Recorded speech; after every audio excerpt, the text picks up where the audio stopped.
Okay, let me close all this stuff down.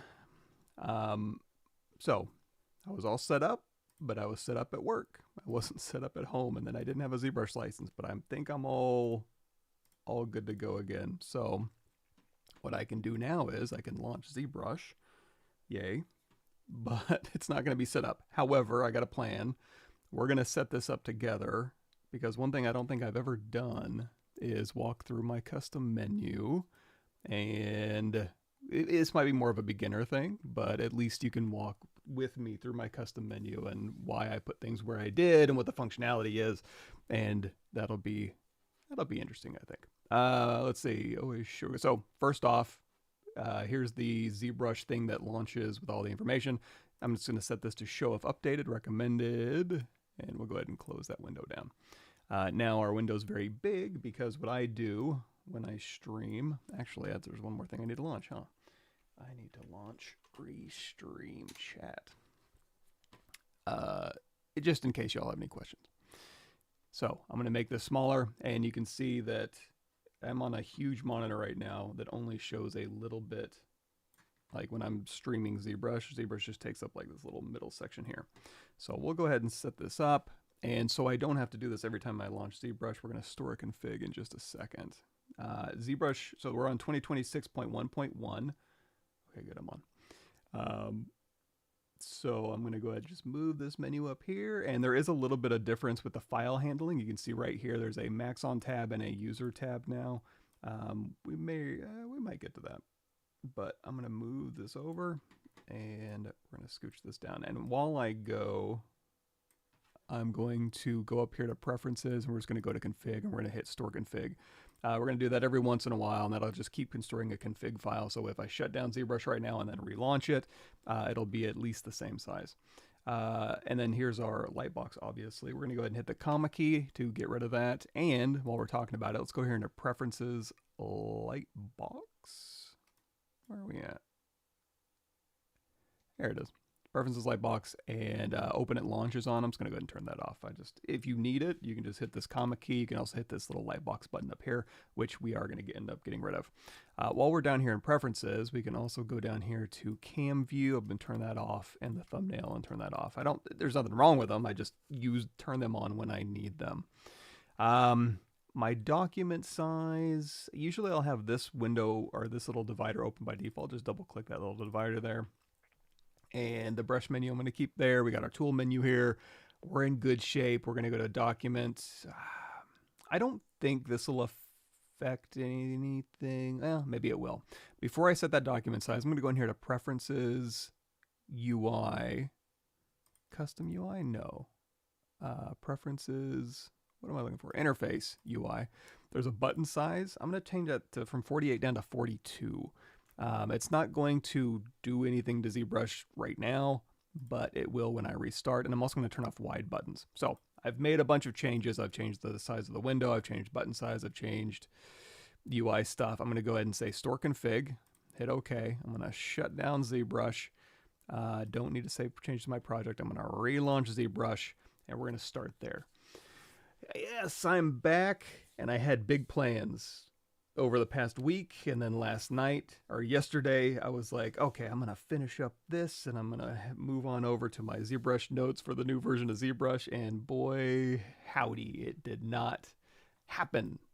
But I got a plan. I say that every month, and actually I'm gonna scoot this window over just a little bit more. I'm trying to maximize when I'm recording, not make the window uncomfortable, but just have all the space I need. So we'll go back in here, preferences, config. We're going to store config again. Now that we've changed the button size and button width and stuff, I think we're safe to go in here and say document, W size on, hit new document, go in here to document. I'm going to change this range. When I'm recording video to help compression, I usually get rid of this gradient. So I always get rid of the gradient. So I'm going to go in here to range and just drag that down to 0. While I'm in here, let's go ahead and do a save as startup doc. Yay. And while I'm thinking about that, let's go in here. I like this green metallic as a startup. If you like Matcap Gray, or you want to stick with Matcap Red Wax, you don't need to do this. But we're going to go to green metallic here, and then in here, we're going to say save as startup material. There we go. So now when we load up, this will always be my document. This will always be open, this will always be open, and my document size and my material will be set up. Now for the big one, my Pav custom menu we need to create. So we're going to create that, and while I'm doing it, and I have, you know, if you need to follow up with this, let me go to my channel here. YouTube. I already have this down, but one thing I haven't done is talked about it or gone, sorry. YouTube, yeah, just YouTube. So, let me make this window so you can see it here. Good day. Thanks for joining. Apologies in advance, but we'll get through this. I'll force you to get through this with me. So ZBrush, so if you scroll down my YouTube channel, there's a ZBrush What's New playlist. If you click on that, I'll go ahead and link that in the, if anybody cares. There you go. And then if you click in here, Intro to ZBrush New and Updated View Full Playlist, in here, if you do a search for custom, yeah, so there's saving custom brushes, and we go down one. Here's custom interface and menus, and this will walk you through exactly what I'm going to be going through today, minus a little bit more commentary. So another thing I have is some images. I'm going to go ahead and launch them up. These are just reminders to me, like how my interface usually looks, and then my custom menus over here. So I'm going to have this as a reference off to the side because I'm going to do this from scratch. I'm not going to copy any configs.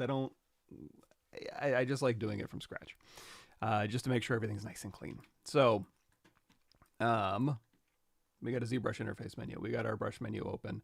And we're going to go ahead and we're going to customize my interface. We're going to make a custom menu, and we're going to talk about what's in that custom menu and why it's in there and what could be improved. And if you have any suggestions, shout it out to me. I can think of one improvement off the top of my head right away, but we'll get there. So first I'm going to do is go in here to preferences. I'm going to drag this over to the right. We're not going to always have this. We're not going to store a config, or we could. We just make sure close preferences out and then store your config. And then that'll make it so that this menu isn't always open when I open ZBrush. But for now, I'm going to dock it over here so we can always see it. We're going to go in here to enable customize. That puts us in kind of a weird state where we get a little bit more room. It kind of shrinks things down. And then I'm going to hold down Control Alt and then drag this home page out and drag this light box out. Again, I don't really need it. I can just hit the comma key. I know that. I can hit comma key. I don't need a whole button taking up space there. Not that I'm using that for anything important.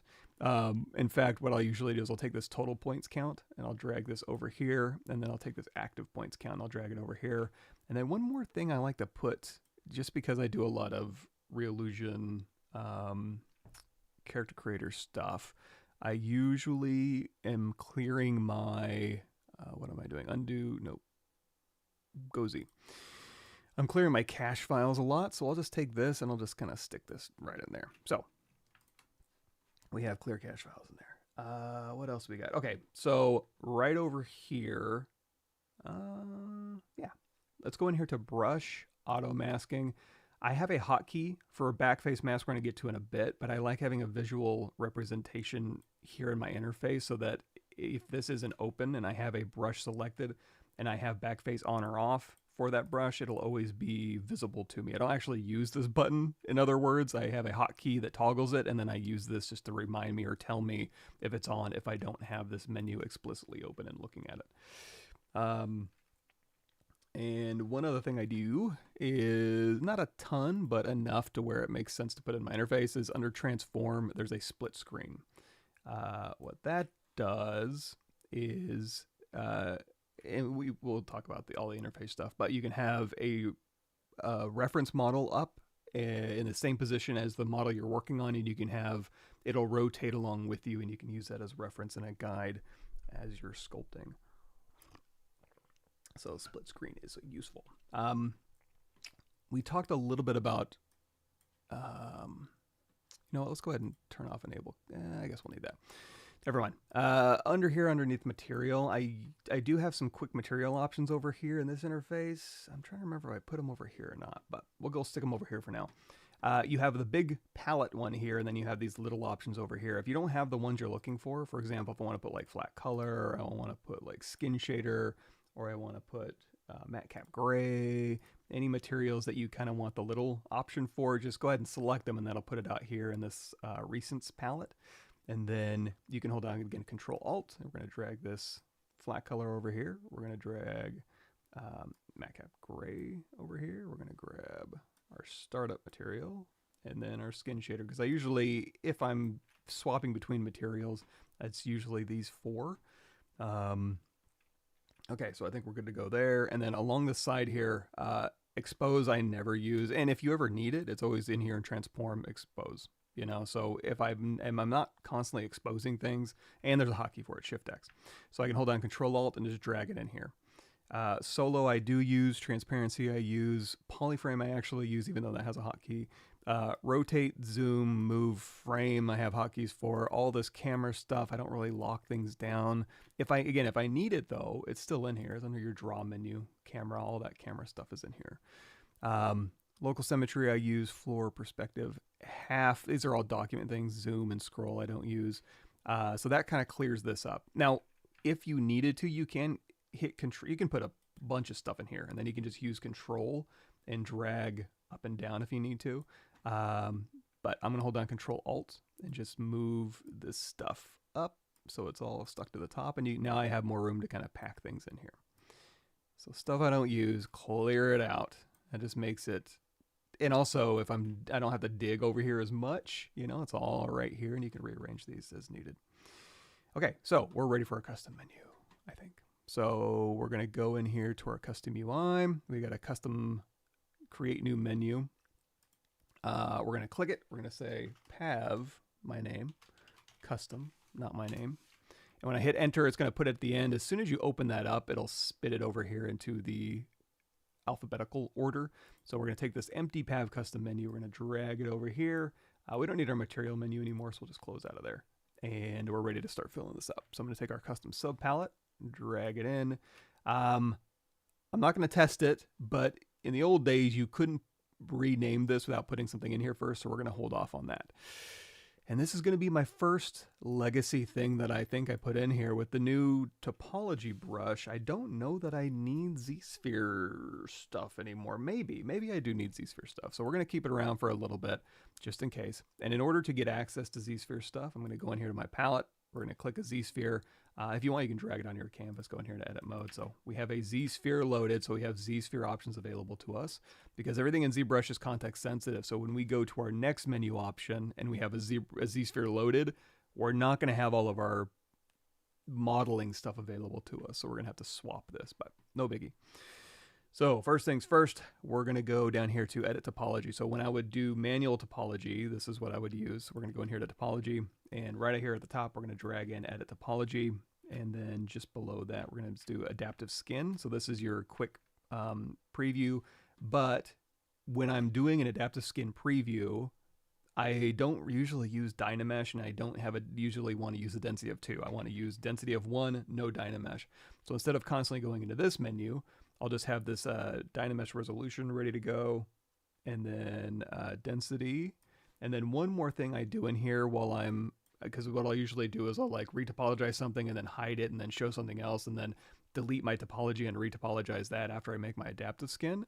So I will go ahead and have a delete topology right in here. So this is all my Zsphere stuff that I use, not all the time. In fact, we're going to collapse this menu as soon as we make our next one, but we'll name this one Zspheres.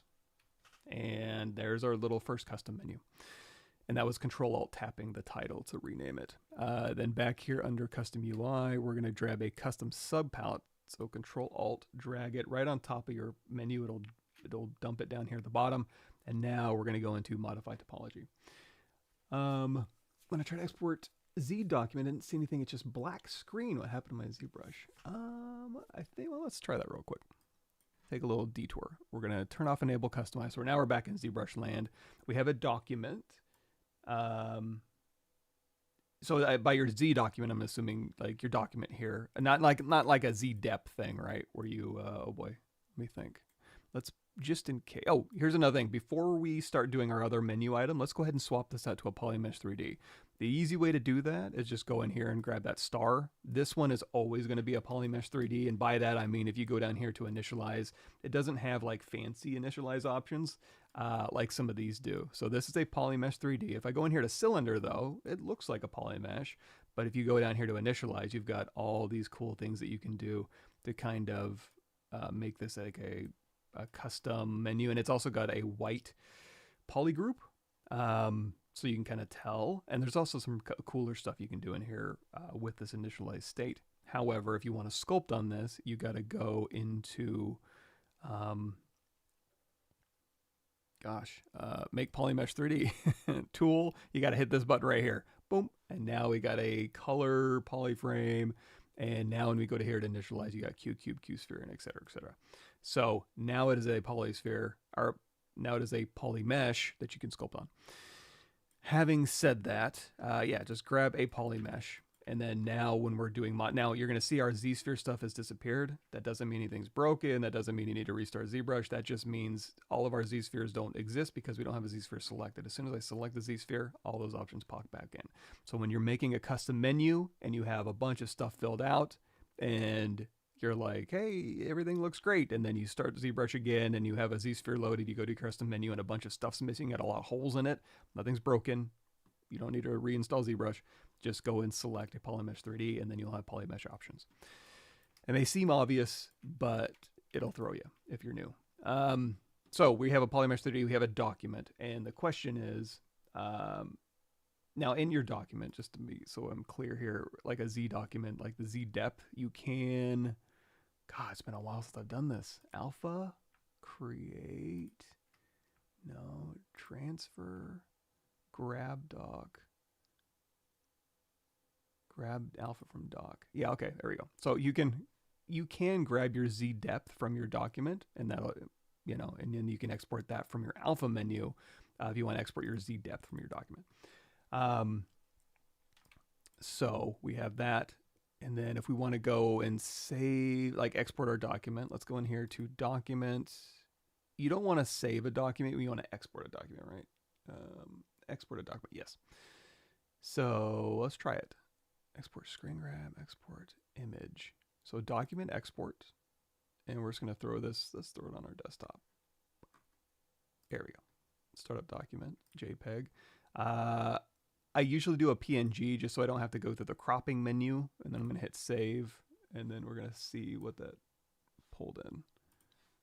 So here's our startup document that we saved as a PNG. I'm going to double click it. It looks like that's saved for us. So I'm going to throw that under works on my machine. Why would it be black?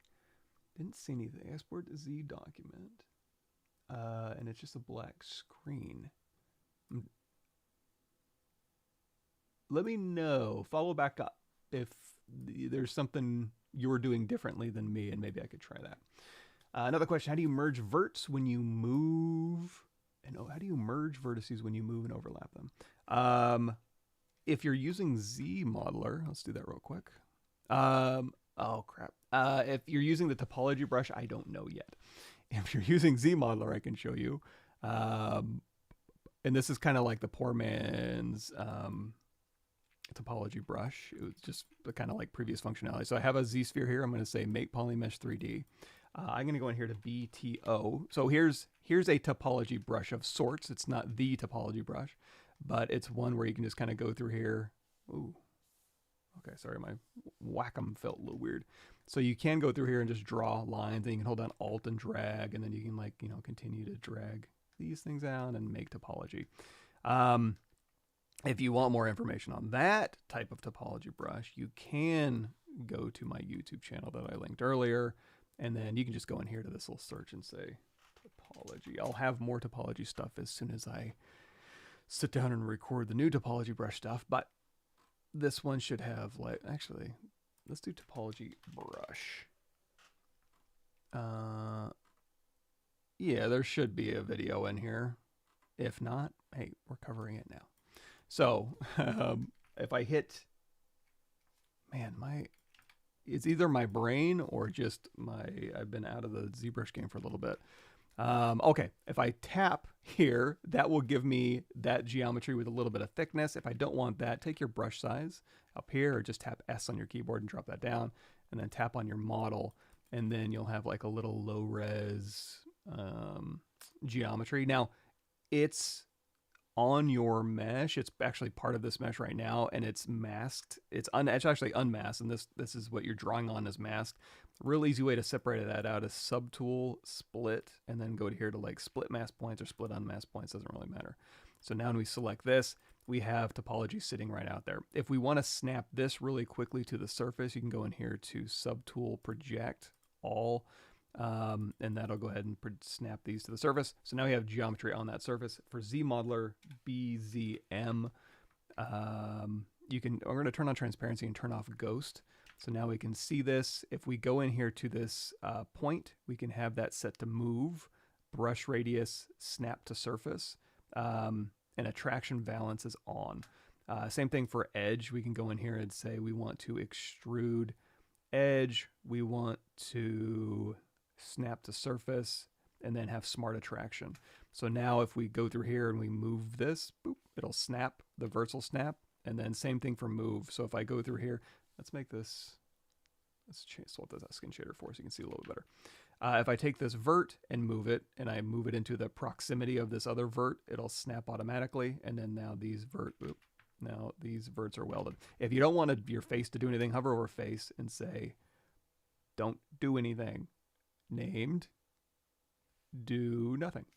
So there we go. So now we can extrude and it'll snap, or we can extrude out and then we can use move to kind of snap and snap. That's one way to have you, as you were saying, how do you merge verts when you move and overlap them? That's one way to do it. Now in here, let's see, we have the topology brush we were using. There's other ways to do that, but if you didn't, let me think. You can do it manually, I suppose. Like for example, if you had an extrude here and you had an extrude here, oops, and you didn't want the and let's go ahead and let's hide this Zsphere so it's not part of the equation. And in fact, I'm gonna, oops, I don't have my custom menu yet. Let's go down here to crease, geometry. And this is why I have a custom menu, so I don't have to remember where all this stuff is. And we're gonna say uncrease all. Now, if you were just using like the move brush, one thing, if your move brush is too big, it's gonna move multiple verts. So you obviously wanna make your draw size small, or go in here to brush auto masking, turn on topological and change your range down to like 1.5. So now you're just moving like one little piece of this. And actually, I'm still on Zmodeler. Go to your move brush, which I don't have a hotkey for yet. BMV. So now, there we go. So now we can go in here to topological, change this to 1.5. So now, if I move this into closer, it's not gonna really snap, but you can get it close enough, and you can do it manually. You can go in here to geometry, modify topology, and you can say weld points. If you just click weld points, it's probably not gonna pick it up. You can change your weld distance there, and then that picked it up. If you're having problems with that, tap that little circle to make it a closed or open. I think open is default, closed. This will kind of like grab even more distance, so you can use that if you know, if you max out this and it's still not grabbing, like if these are too far away, you can turn this to the closed circle and then change your weld distance, and I think it'll grab more.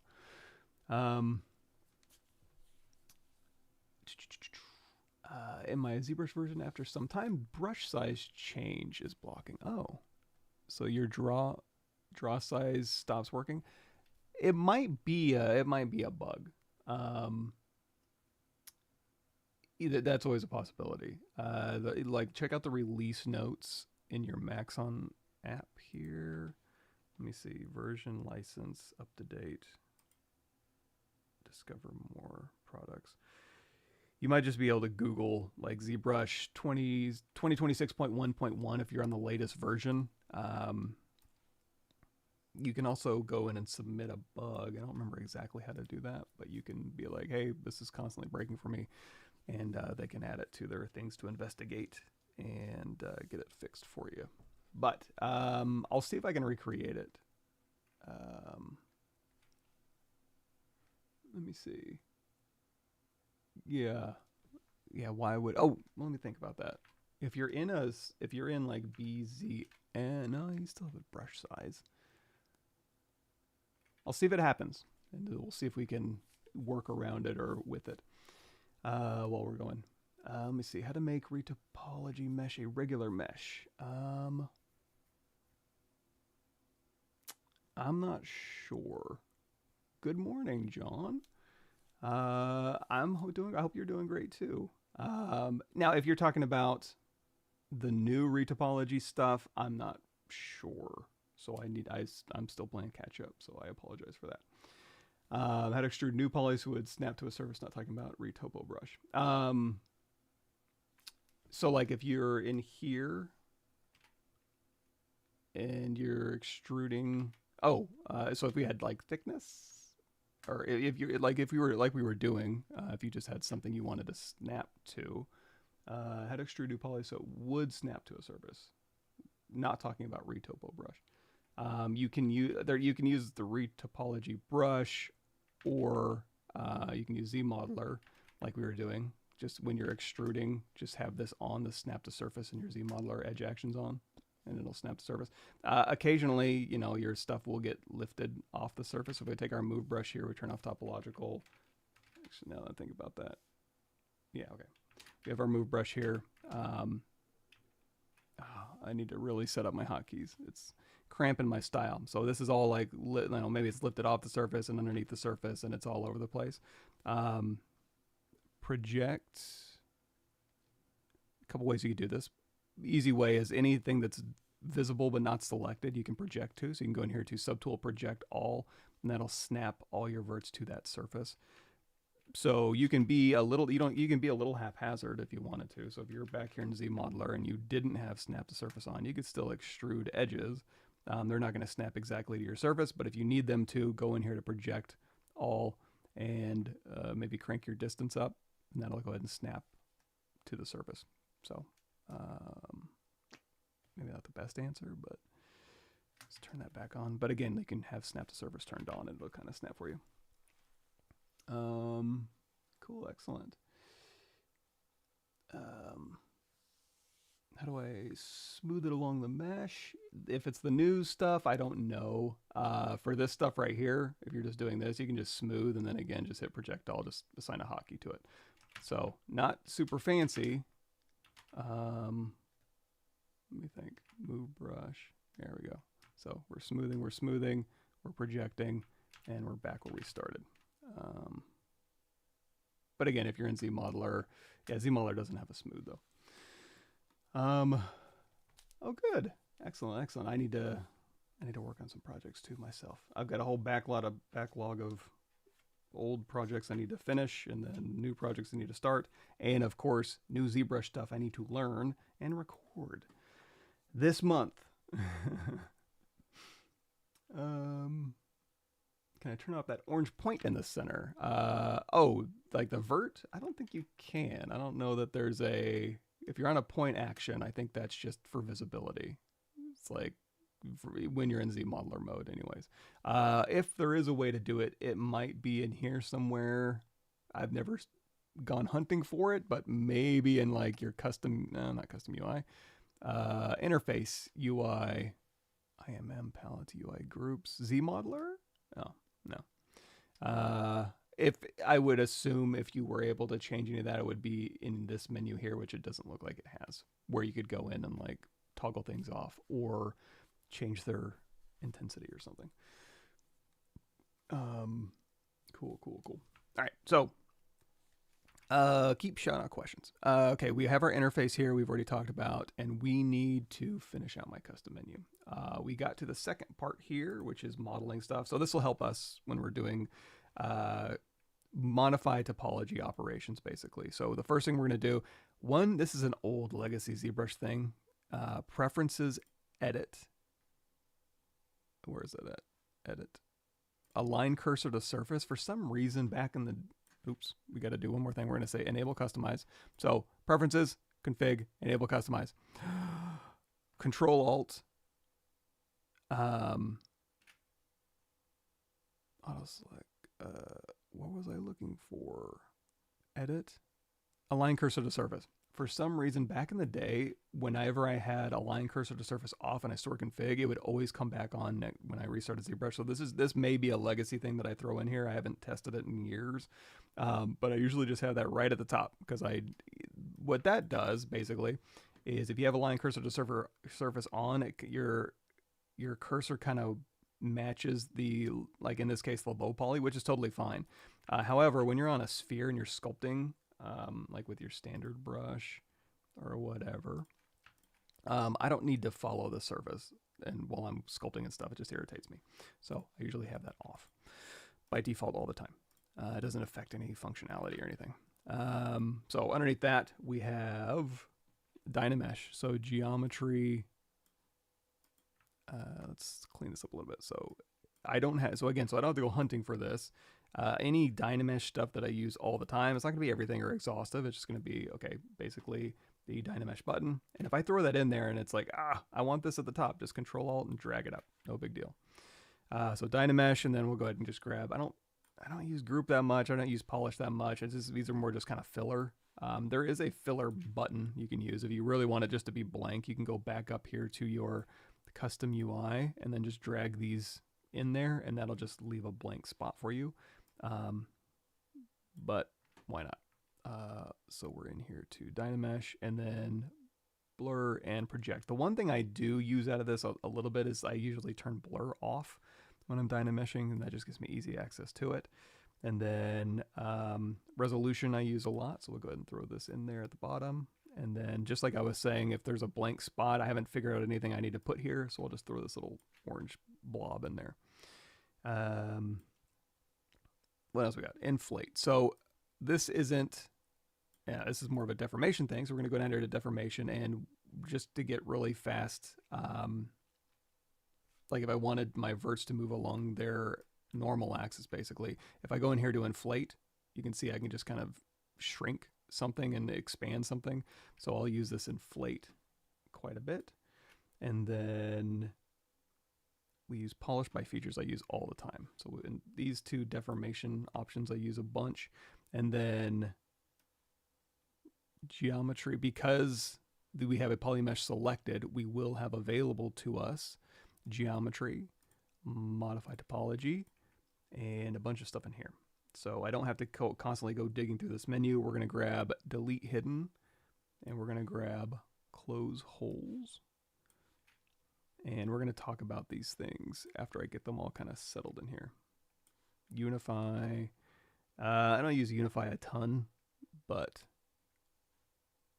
one thing, sometimes I'll leave that in my custom menu. Sometimes I'll just not have it in there. Another big one here is geometry, mirror and weld. So already I'm in modify topology, mirror and weld. I use this all the time, but I also use it in conjunction with deformation mirror, and I hate going like all the way here to deformation and looking for mirror and then going back up there and looking for mirror and weld. So I'm going to put that in my custom menu right next to each other. This is kind of a weird one, but underneath stroke lazy mouse, I will this is kind of like my backface masking button. I don't use this to turn on lazy mouse because the hotkey for that is just L. So I just tap L, but I do like having a visual representation of, well, you know, I'm going to leave this out. Instead of having my lazy mouse, I'm just going to know that I can use my L, but I will have my lazy radius. So I'm going to take my lazy radius here, and I'm going to use this as my visual representation, because if lazy mouse is toggled on, this will be available to me. So I don't need lazy mouse showing, but I can also have quick access to lazy radius if I need it. Another weird one that's just kind of stuffed in here is movie timeline show. I use this to kind of set up reference. We'll talk about that.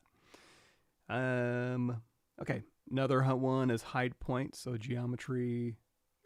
This is another weird one. So I will have things hidden under visibility. So I'll go through here and like hold Control Shift and you know, hide something. So I'll, if we do, what was this one? Hide point.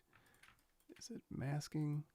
Okay, great. So if I mask something, I can go in here and I can click hide point, or if I have another subtool, if we go through here and we do like polygroups, we haven't gotten to polygroups yet, but if I do an auto groups here, and then I want to like mask this, and then I want to hide the masked version, I can just use hide point. So I'll do hide point. But one thing I do a lot when I do hide point and visibility is I will go through and I will do delete hidden. So geometry, modify topology, delete hidden.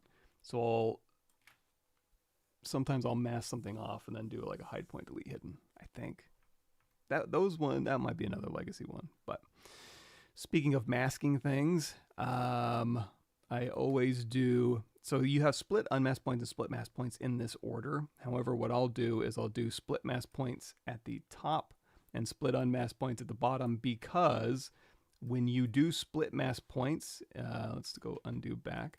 So if I split this mask point right now, and we're looking at our Z-sphere, right? There, so we've updated this. So there's our thumbnail. We've got our masked option over here, and we do a split mask point. If you do it with this one on the top, that will split our split mask point. The reason I did that is this made more sense to me, because when I split mask point, it put that one on top, and then unmasked point put that one on the bottom. So that's why I rearranged that order. I'm not sure if that's exactly what's taking place here. It's just the opposite order of what they had here, but we'll eyeball that in a second. This gets into the polygroups we were talking about earlier.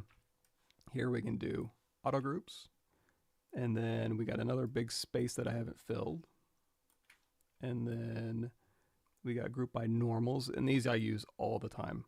And again, we'll talk about all these briefly. Max angle here, and then edge loop mask border. This one I don't use a ton, but we'll talk about it. Edge loop mask border, and that is, we're going to name this one modify topology. So Control Alt Tap. There we go.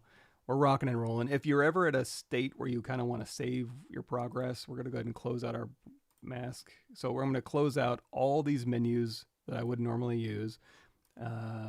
So tool, I usually for subtool, I'll have a visible subtool count of 9. So I'm going to go ahead and set that while we're thinking about it.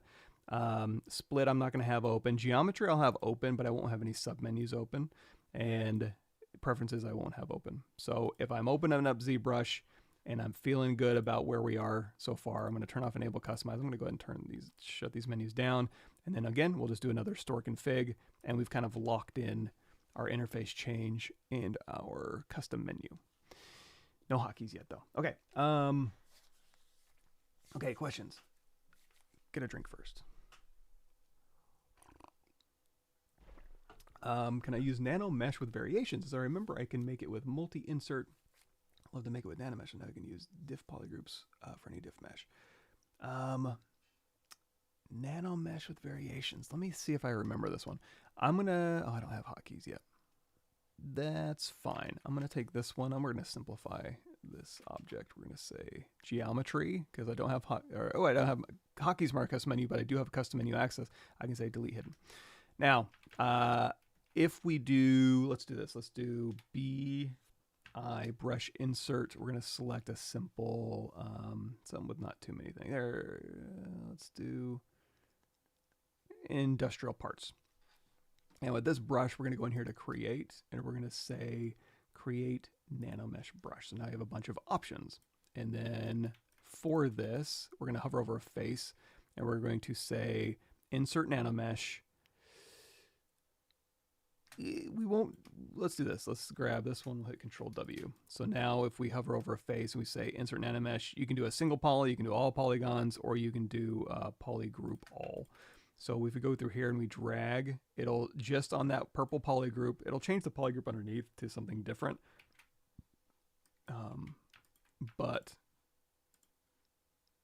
And actually if we hit M on our keyboard, or we go up here and select a different one, we can swap out what Nanomesh it populates. Now Nanomesh, if you don't know, and this is another thing you look up on the YouTube channel, is we can switch back to BMV for our move brush.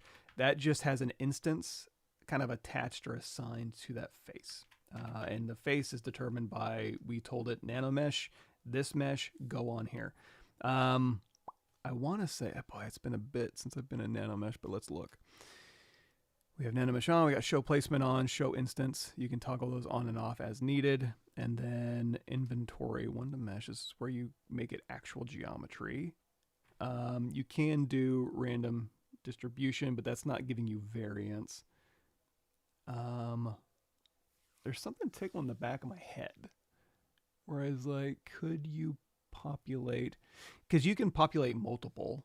So, for instance, if you wanted to do, like, if it's just like a random distribution thing, you could say, okay, give me a random distribution. And then on the same poly group, the new Zmodeler we made, we'll select another thing here. And is it, if you hold down shift, now we have two indices. So with index 0, and you'll see this will update. So now we have the first thing we dragged on, and then index 1 will be the second thing we dragged on. Same poly group. I'm going to go ahead and just do a random distribution on this one. So in this instance, you could say that, yes, you can have multiple variations on a single poly group. I don't know if that's exactly what you're asking. Nanomesh with variations.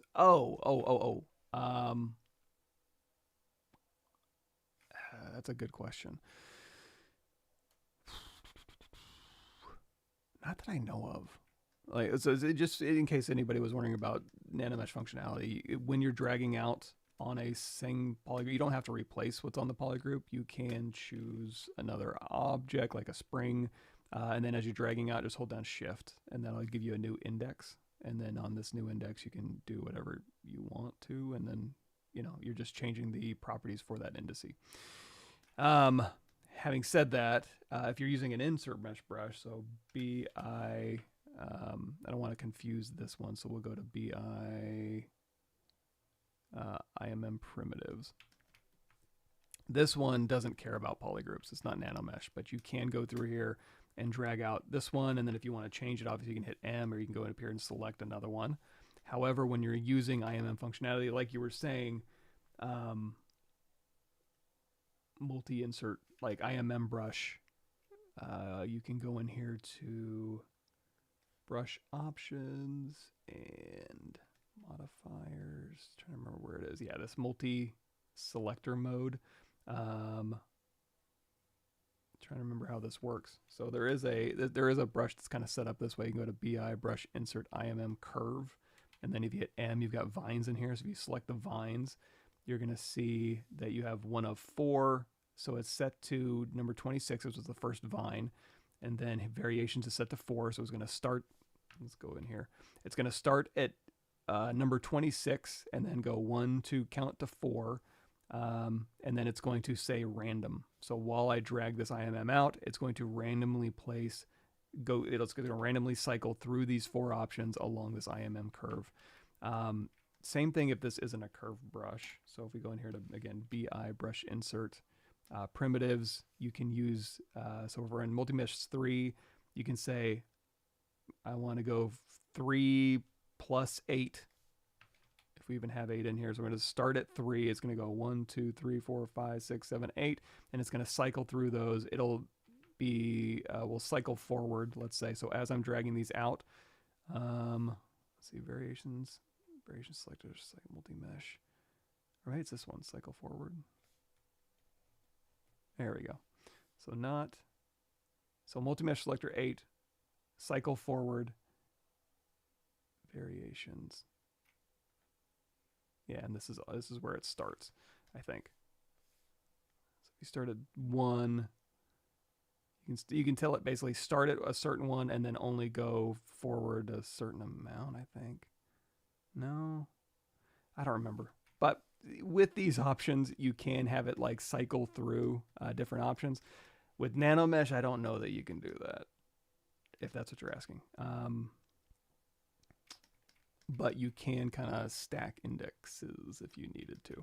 That's a tough one. I'm not sure. I'm not sure if I answered that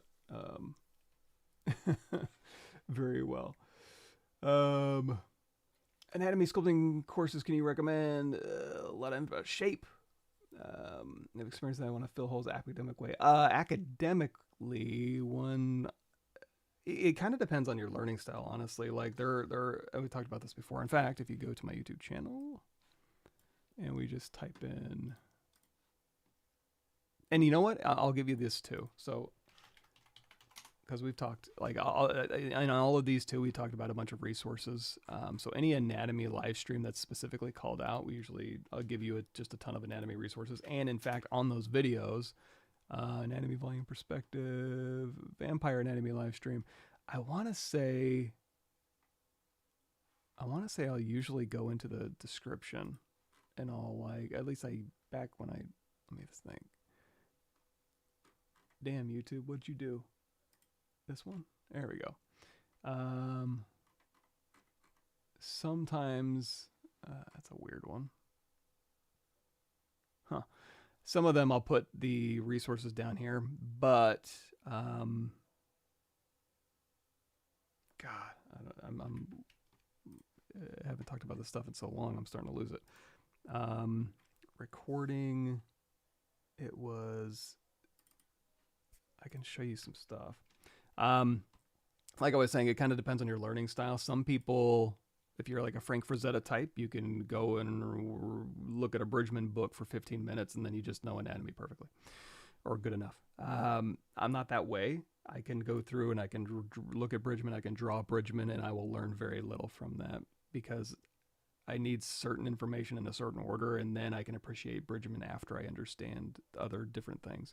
One that really helped me out was Scott Eaton, and I can load up some of the stuff and also it's kind of, when you study anatomy, you have to study anatomy, and depending on how your studying style and how information gets stuck in your brain, is kind of user dependent. So what works for me may not work for you, but how you study is important, and how you get that information to stick in your brain is important, and how diligent you are about that is important. And I'm not super diligent about it, so I kind of pick up anatomy stuff over time.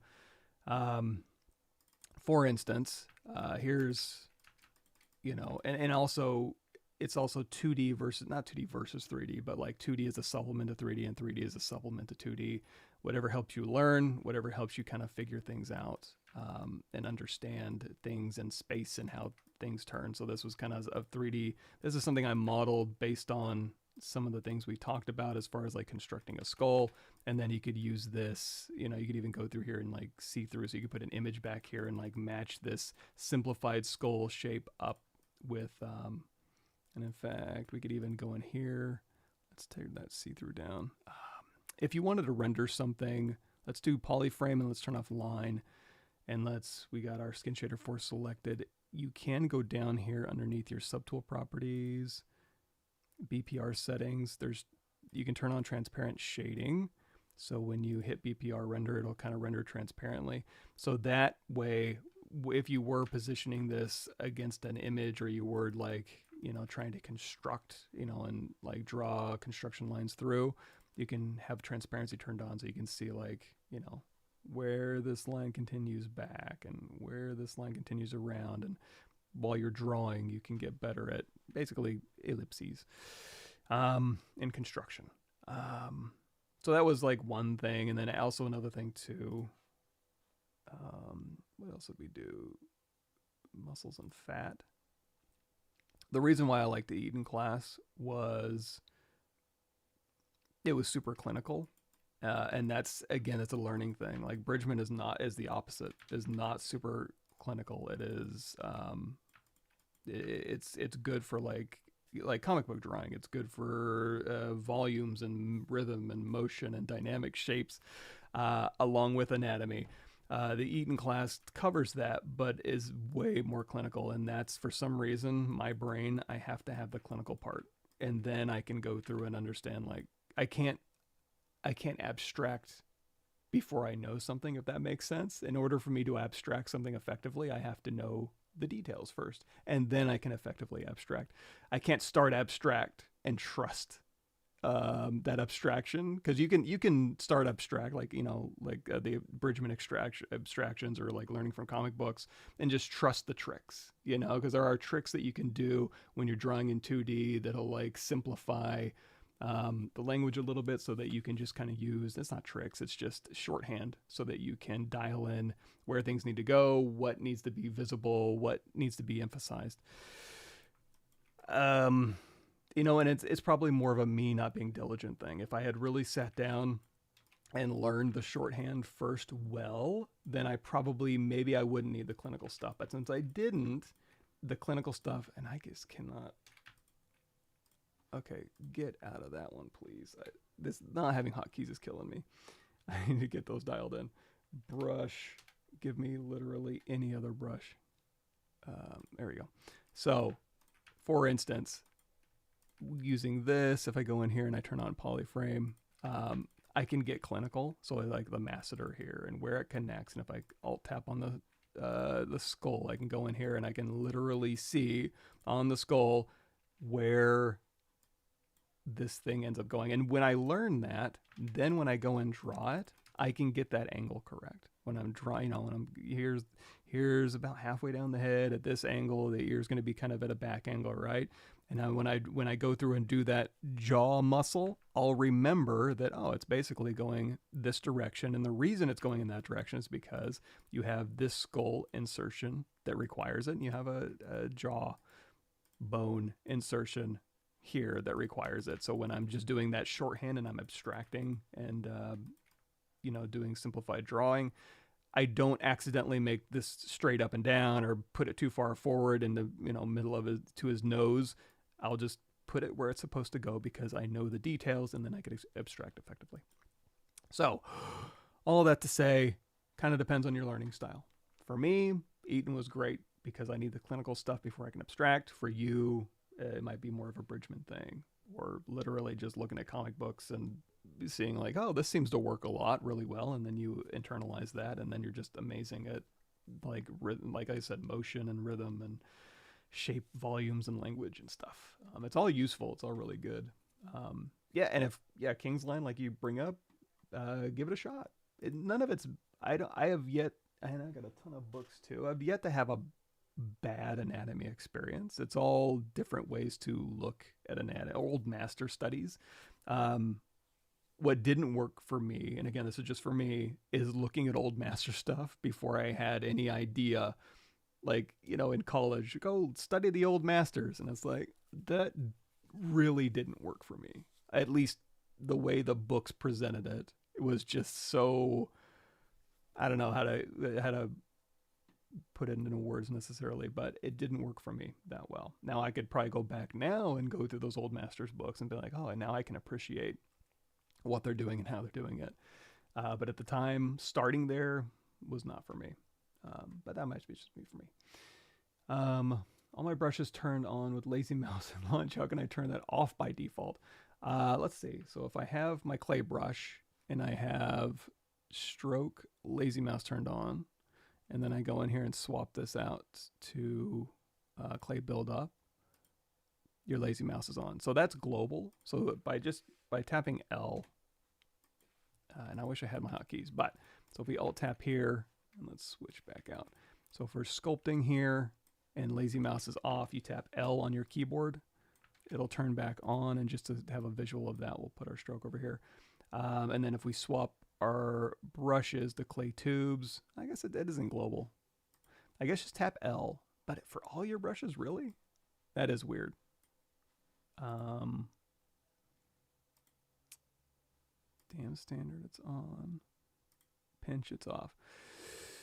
Ooh, that's weird that it would turn on for all of your brushes. Now, if there was an instance where, hey, pinch brush, what's an example that was in here? Clay tubes. Like if you have a clay tubes and the lazy mouse is always on and you don't want it to be on, and every time you start up ZBrush, you're really sick that clay tubes always has lazy mouse on. You can save over these brushes. So you can go in here to brush. So clay tubes, set your settings up how you want, turn lazy mouse off because it doesn't appear to be global. Go in here to brush, save as. And I think this is still relevant with the new folder system. I haven't actually investigated that yet.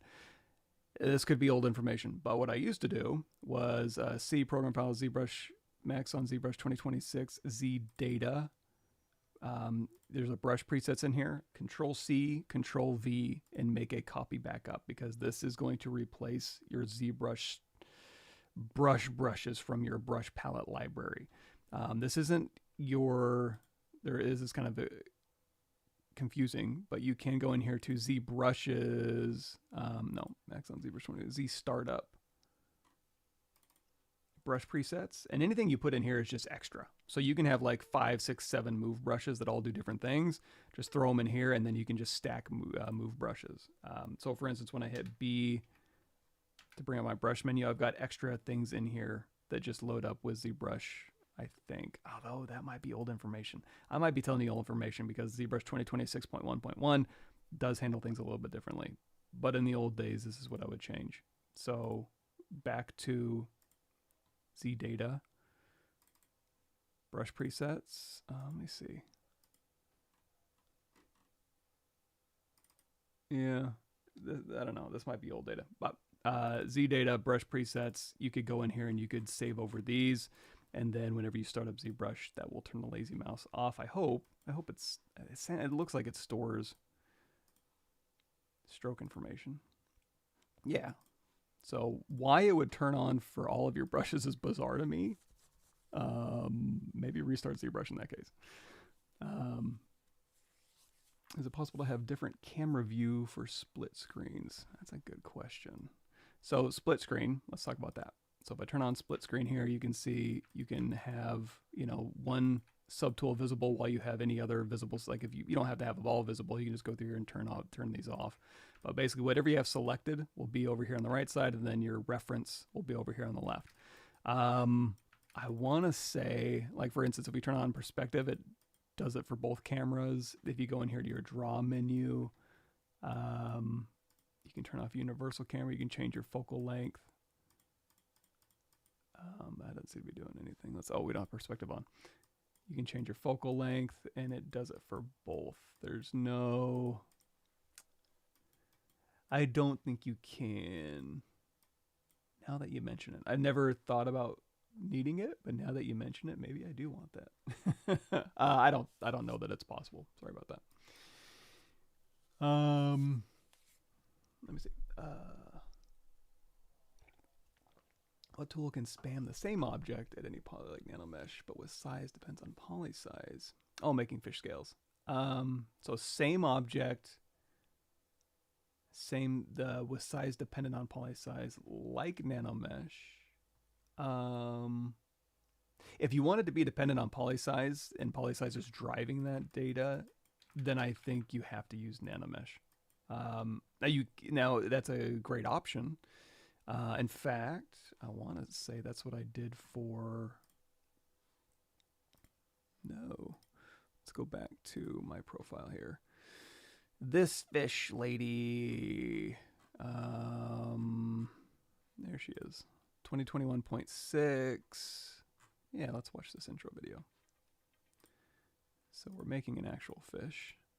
A little differently. And then... Ooh, that made me dizzy. Okay, where's the fish lady? Okay, so we're making her hair. Oh, I've already made her body.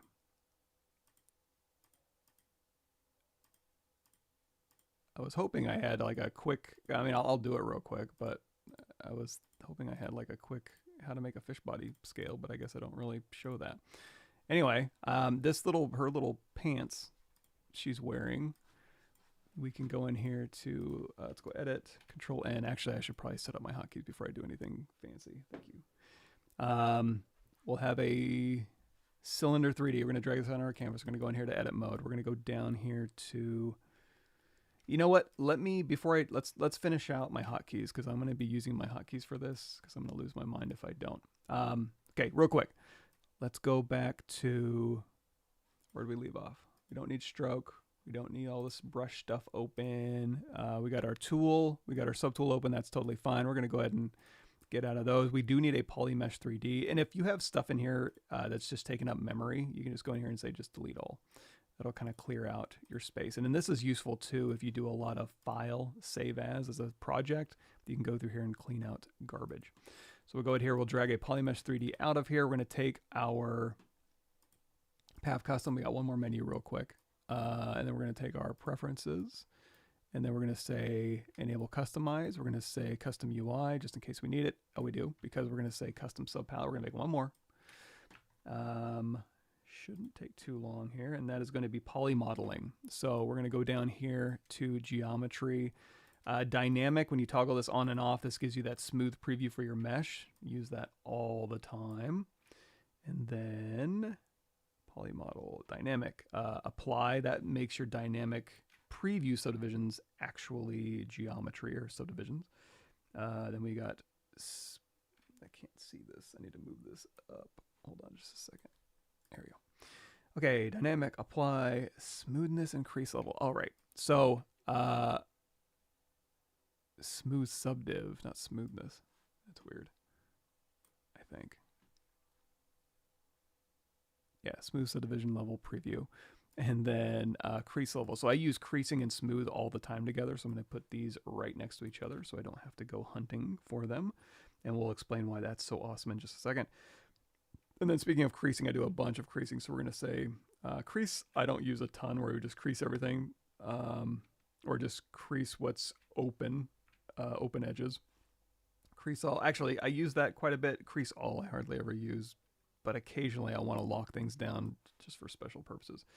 Crease tolerance I use all the time, and then uncrease all I use all the time. And then another blank spot that I haven't needed a button for just yet. Although once I get caught up with ZBrush, I might. And then crease PG I also use all the time. That will put a crease between all of your polygroups. And then weld point. So we were talking about this earlier. So geometry modify topology. And we have weld points, use all the time, and then weld distance. So that just tells, that's where you can do like whatever's visible on your screen, you can just weld stuff together. If you ever bring in anything from like Marvelous Designer or Scan Data where it looks good, but then you like do a smooth preview or you use your smooth brush and it just kind of just starts disintegrating, run a weld points with the defaults, open circle, weld distance of 1. And if the verts are overlapping, it'll just weld those verts and you should be back in good shape. Let's see, weld distance. Okay, ZRemesher stuff. All the time I'm using ZRemesher. We have a huge button now. And again, if it puts it above, no big deal. And I don't use retry hardly ever, but just to fill that spot. And I have some very specific things I like in a very specific order here. So we have detect edges, which I use, which we'll talk about. Keep groups I use all the time to control things. Smooth groups I use usually to turn it off because usually what I'll do is I'll smooth my polygroup borders first and then I'll run it, and then if smooth groups is on, it'll add an extra smooth operation and kind of not do what I want. So I usually use use that to make sure I can turn that off. Adaptive size we'll talk about in a little more detail, but basically the higher that number is, if you have, well, let's do this real quick. Adaptive size we have available to us because I change that all the time. Half, I just like it in this order for some reason, maybe I'm used to it. Half, same, double, and adapt. Adapt I don't usually touch, I'll just leave that on, but if I want no adaptive size, I'll turn that down to 0. If I want a bunch, I'll crank it up. Usually what I'll do is either turn it down quite a bit if I want to capture more edges like around an ear or on fingers or wherever there's major edge changes, or down to 0 if I want just even quads or as even quads as I can get. That's what controls that, is that adaptive slider. And then just a couple more. We got the stuff we were talking about earlier. We got project options. So if we want to do projecting to what's visible on my screen, I can do project all. If I have something stored in history that I want to project to, I can do project history. And then these come in handy. Display properties double. This makes it so you can see both sides of a single-sided mesh, and then flip will flip your normals. Okay, so there's our custom menu. I'm going to again do a real quick cleanup pass where we got our geometry menu open, but no submenus. Our subtools open with visual subtool count of 9. We don't need this custom UI. We don't need enable customize anymore. We don't need preferences open anymore. Don't need pav cut. We're going to go ahead and close these spheres because I don't use it a whole bunch. So by default, I want that to be closed. Brush menu, everything's nice and clean. Our interface is looking great. Preferences, config, store config, boom. Now when we start up ZBrush, we're in good shape. We have one more thing to do, and that is to switch this over to another image that has my hotkeys in it. So, and this is where I can start answering questions because I have to use my hotkeys or I'll lose my mind. Standard brush, go in here. This might be a legacy thing too. If I hit BS and narrow it down to my standard brushes and like have it in this view, hotkeys may or may not take. So instead of like hitting B on my keyboard, I will go in here and click the palette. That's kind of weird. Did I move that? Huh. Click this palette here. And then we're going to go in here to standard LMNOP. There it is. Standard brush. I want to set this to Alt S. So we're going to Control Alt Tap, and then we're going to assign Alt S. It's going to yell at me. It's okay. I'm going to hit OK. Pop up, pop up, pop up. Move. Control Alt, Alt W. And then my custom menu. So this custom menu here, I'm going to Control Alt Tap Custom and then an Alt A. So now when I hit Alt A, it's like a marking menu. It just pops up where my cursor is. Quick access. Move Acu isn't loaded, so I need to figure out. I know it's in here somewhere. I feel so dumb. I need to go through my notes. Somewhere in here is a place where I can go grab where the directory is where I need to put my stuff. You know what? Maybe it's here. Open file? No. Damn, I need my notes. Maybe I'll grab my notes later. Ignore me. Okay, clay buildup. So we'll use clay buildup or clay tube. You know, I'm going to set clay tubes. I'm going to assign Alt B. I use clay tubes a little bit more and I usually swap that out with a different brush. Damn standard.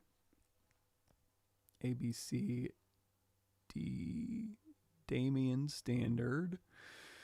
This has got to be irritating for y'all. Okay, damn standard. Control Alt Tap and then Alt D and then H polish. EFG H polish Alt H. Okay. Inflate. I use quite a bit. Everything that I have a hotkey assigned to, I use quite a bit. If I don't use it a lot, I'll put it in my interface. If I use it even less than that, I'll put it in my custom menu. If I use it even less than that, I'll put it in my lightbox. And this is why I don't know where it is because I don't go in here very often because I use my hotkeys. There we go. Alt I and then pinch. LMNOP. Alt Y. Trim dynamic I use a lot for hard surface kind of sculpting. Alt T. Zmodeler. Alt Q. Merge down. So on my subtools I do a lot of merging. So on merge down I'm going to Control Alt Tap and then Control E. Kind of like Photoshop.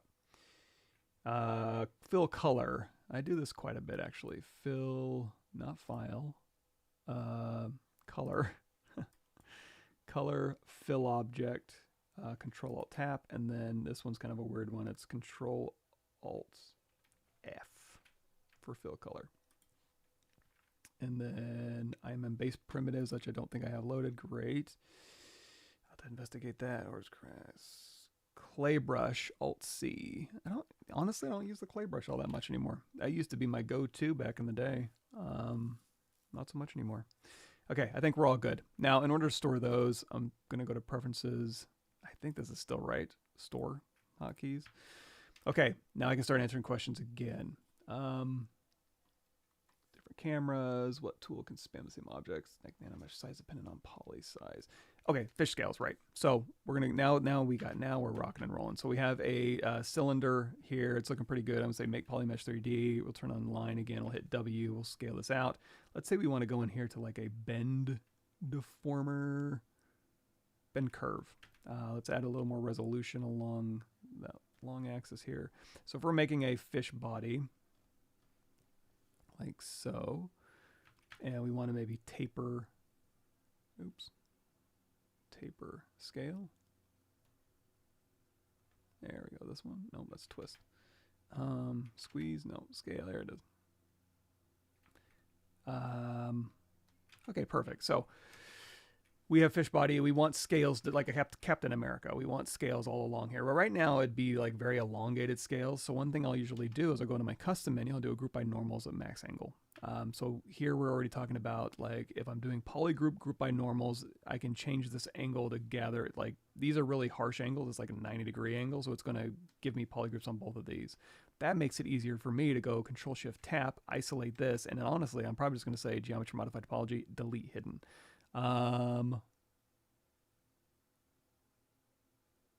Really? Hold on. That doesn't. Hide point split hidden, not delete hidden. That's what I would do. That's why it seemed weird to me. Enable customize, Pav custom, one more change. I do hide point and I don't do delete hidden. I do hide point, subtool, split hidden. That's what I do a lot.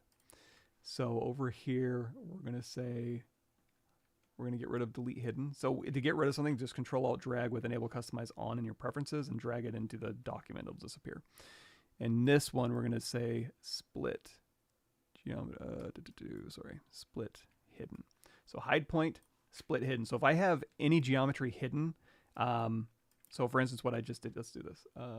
Pav custom, good, split closed, enable customize off, preferences gone, preferences stored. Now, why I like that. Let's go in here to this cylinder here. Let's say make polymesh 3D. I like to go in here and say, group by normals. Now, in this instance, if the max angle is too low, it'll start picking up, these angle differences. So that's where you do need to go in here and say, let's crank that max angle up a bit. So it's only grabbing the major angles. Now, if I wanted to split this off, I could Control-Shift-Tap, and I have everything else. I have some hidden verts, right? I can just go in here really quickly and say split hidden. So now I have two separate subtools. That's why I use that a lot. Hide point. I'll try to remember if that comes up any. Anyway, so we've already split this off, right? Now we want nice even quads. Right now we'd have a bunch of elongated fish scales along here, which I don't want. So in this instance, what I would do is go in here and ZRemesh, let's say like same, but adapt the size down to 0 and hit ZRemesher. That'll give me as even quads as I can get. And then if you want to make them bigger, just keep hitting half. And that'll make it, bigger but even quads for your scales. For fish scales themselves, let's go make some fish scales, or make a fish scale real quick. We'll start with just a cube, I suppose. We'll say, you know what, we'll do this. We'll say make polymesh 3D. We'll go through here and we'll scale this down. And one thing I can do with ZRemesher is I can say detect edges, ZRemesh half, adapt the size down to 0, and that will give me nice even quads. It'll detect my edges, so it'll crease them for me, and it'll give me a nice result, and then I can just keep hitting half, and it'll keep simplifying it. So that's one way to kind of do hard surface ZRemeshing stuff. If I want to make this into a scale, actually, this is probably even easier. Let's go down here to initialize. We'll say Q cube with a res of 2, 2, and 2. We'll go ahead and scale this down. We'll go in here, our ZModeler brush, and we'll say insert single edge loop, hold down Alt. And then we'll say, let's turn on X symmetry, and we'll say W, and we'll just kind of, there we go. So we've got a scale going. If we want to do D for dynamic preview, this is a preview of what my scale would look like. This actually isn't terrible. If you wanted a little bit more control, one thing you can do is I'm going to isolate this front. Actually, it already has, it kind of has polygroups exactly where I want them. If you needed to, if it was like all one polygroup for some reason, that's where you go in here to group by normals. and it grabs all the major angles. So now when I hit D for dynamic, same deal, but now we can go in here to our custom menu and say crease PG. That'll crease our poly groups. This is where if we want to do like a crease level of 2 and a smooth subdiv of 3, I can get a preview of what it would look like if I creased it. If I had crease on and subdivided something twice, turn crease off and then subdivided it one more time, that's what it's giving me a preview of for our nice little scale here. Okay, so while we're in dynamic preview mode, we can actually go through here. Let's grab both of these here and we'll just, okay, so we've got a scale here. We'll hit Shift D and we want to populate, or, you know, we could even go in here and say bevel. Bevel this out a little bit and then we'll run another like group by normals. And because this normal angle doesn't change very much, it'll keep that all the same poly group. And then let's do another crease PG. We'll do uncrease all just to play it safe. Crease PG, D for dynamic, get a quick preview. Everything's looking good. Shift D. I want to store this as an insert mesh brush and then to convert that to a Nanomesh brush. So B, create insert mesh, new. So now I have something I can go through here and I can just drag on fish scales. Useful. But also, we can go in here to create Nanomesh brush. So going back to our fish body. This is where it gets a little complicated. And I would probably, this is going to sound weird, I would probably do a straight on fish body first, and then I would add my scales, and then I would bend it, and I'll show you why. So if I want to drag fish scales on here, now there's a bunch of different ways you can do fish scales, and there's a bunch of, like, how I'm doing this isn't necessarily, you know, I'll show you a couple different ways. But if we have insert Nanomesh on all polygons and we drag out our fish scale here, first, you know, we can kind of get it generally in the direction we want, but then it's like all over the place, right? A couple different ways you can fix that. You can go in here to geometry. Ooh, I got coffee, I forgot, hold on. It's like, that's what I need. If you want to use Nanomesh for this, you can go in here to Nanomesh and you can say alignment, and you can say align to normal, I think, or just try whichever one gives you the most. Usually it's align to normal is what I usually pick, or you could say, you could also go in here, this is also useful, geometry modify topology, and there is a align edge. So just click that and that'll put all of your edges generally aligned.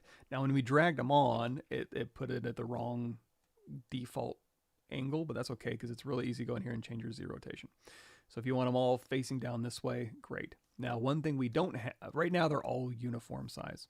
That's because it's set to proportional. So when we go through here and we move these meshes, you can see the size, like the position will change because it's being driven by the underlying geometry as an instance, but the size doesn't change. You can say fit, and that way if we go through here and we say size, now these scales are kind of fitting. So if I go through here and I make this longer, it will make the scale longer.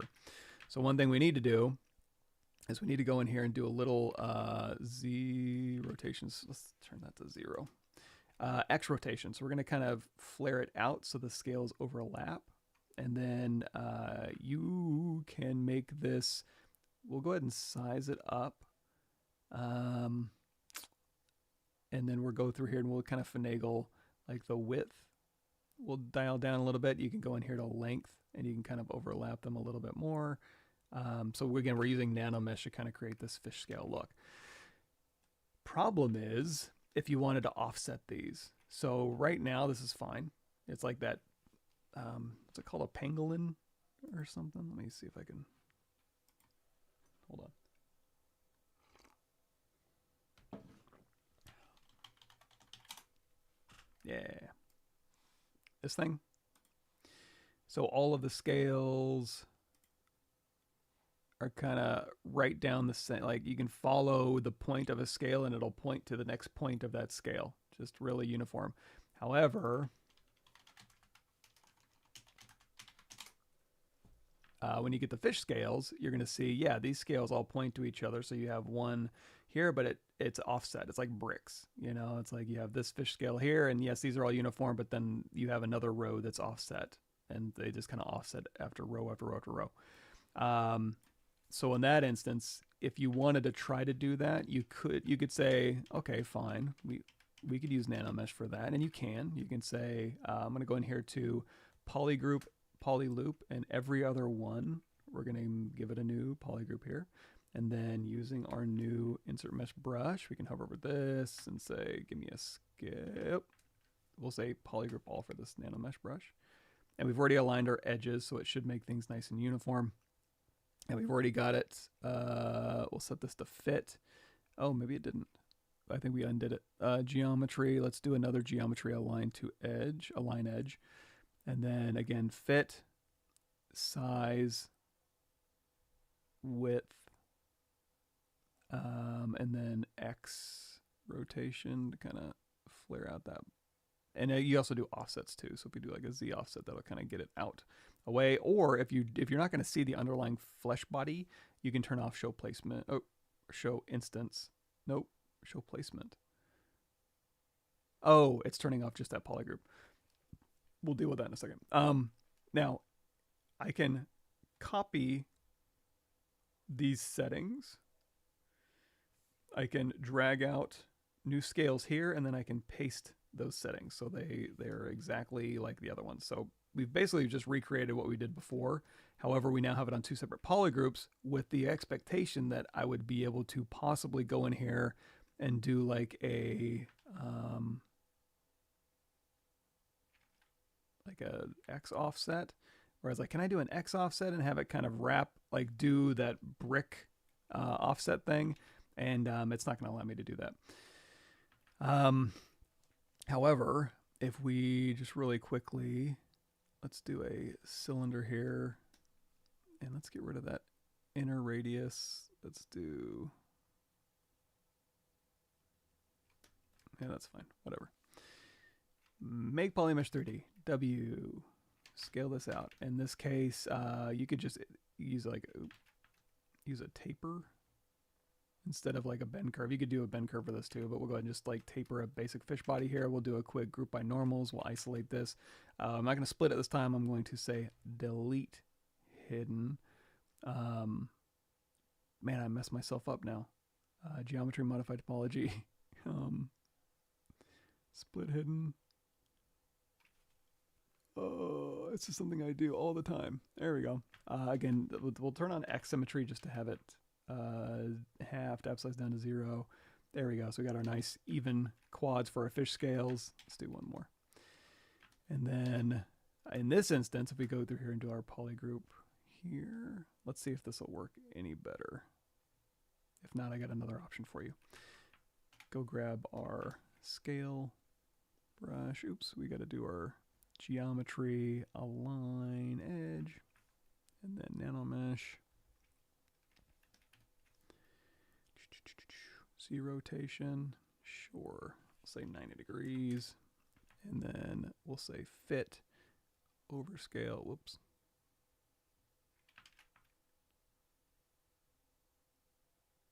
-90. Do a little bit of width, do a little bit of X rotation, do a little bit of Z offset, do a little bit of copy,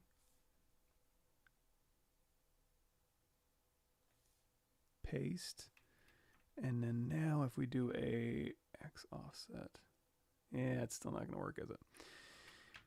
Here's a better one. Let's do this. Let's go grab our original scale here. Let's do an array mesh. In fact, if we hit the comma key, I bet we have an array mesh that'll do basically what we want. Array mesh. This one.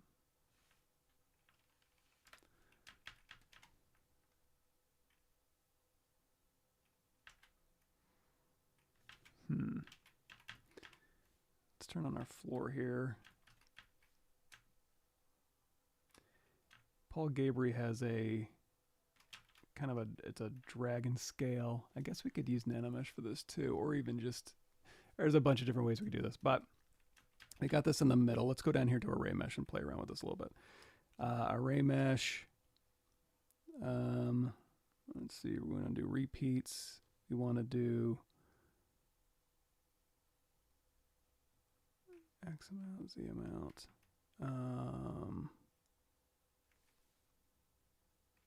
God, it's been so long since I've done this.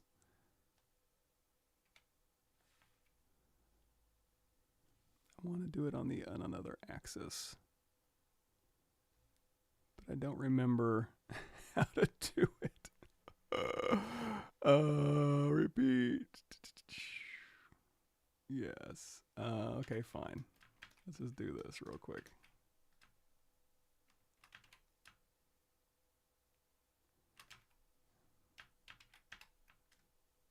And then I think if I go through here, lock position, lock size, maybe. Yes, okay. Sorry. We're making a fish scale ring with array mesh here. And again, if we hit D for dynamic, this is giving her a dynamic preview. And then if we hit W, and then, you know what, let's just do this. I'm going to turn off extrude, hit make mesh, control drag out a copy. I'm going to rotate this, I guess that many. We'll say D for dynamic or shift D, it doesn't really matter. Actually, before we did that, let's do control alt drag, and we'll go to unmatch mesh center. You can like do a uniform scale, but I'm gonna hold down alt, and I'm just gonna scale along that axis here. Or I wonder, even better, if I go in here and we'll do another taper. Just gonna flare that out a little bit, and we'll do this. We'll do an exponent of 0, so it just flares out nice and even. Delete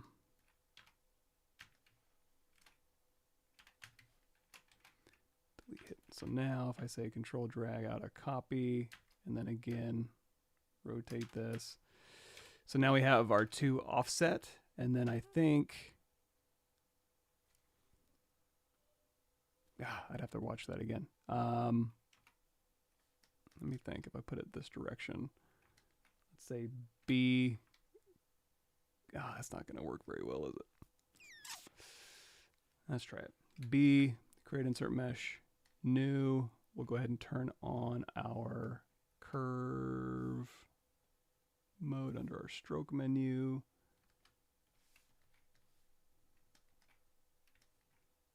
And then we would need to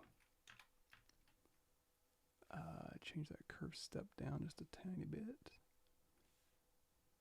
And maybe turn on underneath brush modifiers. We're not doing triparts, we can do a stretch.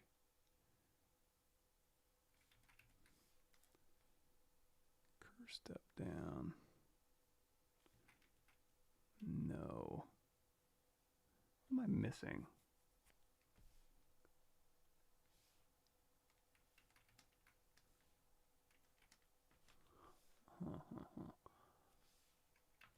Maybe it's been a while since I've done this too. Trying to get overlap a little bit. Let's see. Think. We got our object here. We can go through here. We can do a bend. I mean, I guess that's what if you wanted to do it manually. Let me see if I hit W. We hold down control and drag out a copy and then just keep dragging. There we go. So now we've got a tube, like a little finger trap. And then if we go through here and we say, give me a bend deformer, bend curve deformer. Now we can go through here and be like, okay, here's my fish body. Here I want it to taper big to small. I want to be able to bend and have my offsets here. So now we're kind of getting what we want. So basically just order of operations, fish scales, and then now we can hit D for dynamic, and that'll give us that smooth preview. A bunch of different ways you could go about doing this. Maybe not the best way in the world. You could also, you know what? You know where I do have information on scales, I think, is my ZBrush notes. let's take a look. Give me a sec. This is where I'll be putting my new ZBrush version notes to once I get around to it. Organic hard surface creature. Yeah. So I got a bunch of ZBrush notes in here. Let's type in scale. And I've been using Figma a lot more, so I'm a little bit rusty in here. I assume I can look for, oops, scales. This is scales of geometry. Alpha scales. Yeah, okay. Dragon body. So here you can see in this demo here from Tippett Studios, they did some scale presentations, and this is using alphas to kind of scale along a cylinder. Individual scales, flaky scales. This is probably like Pablo brushes. I guess I don't have Paul's dragon scale. You know what I could do? Hold on just a second.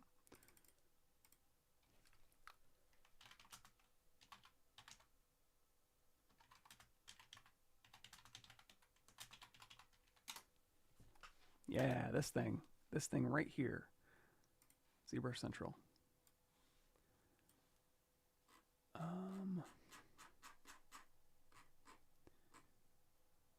Step-by-step drawing. Array mesh render. Okay, perfect. Okay, here you go. Here you go. Here is the array mesh settings for everything I was trying to do. There you go. Look at that tutorial. The one I tried to do off the top of my head didn't quite work out like I had wanted. Let's see.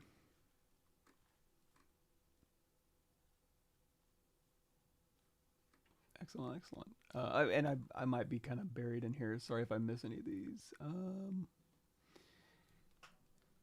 Yeah, so the anatomy shapes. God, there's some really good books too out there. Symmetry on X fails when working on small details like seams on cloth and smoothing with the brush. Small X symmetry. Oh wait, am I still in? Hold on just a second. Preferences. Nope. Okay. So we have X symmetry turned on. We're gonna hit Control D a bunch of times. Make Polymesh 3D.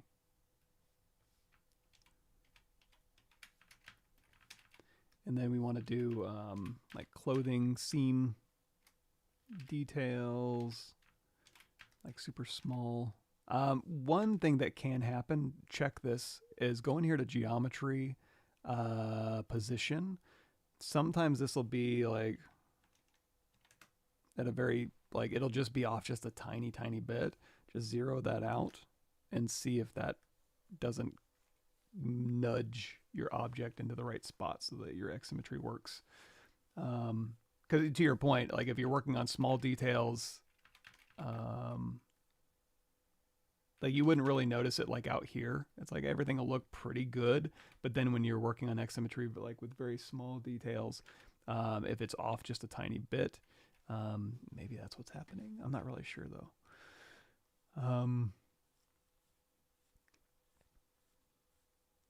Yeah, I think, yeah, for the lazy brush, like save whatever you're working on in ZBrush and then restart ZBrush. And hopefully like lazy mouse won't be on for every brush. That's bizarre. That's a weird one.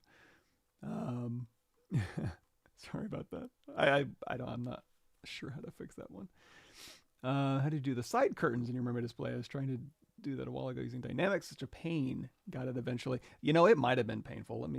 Let's go back to that. Let's take a look. Let's see if I can remember. We got some fish here. We're constructing the scaffolding.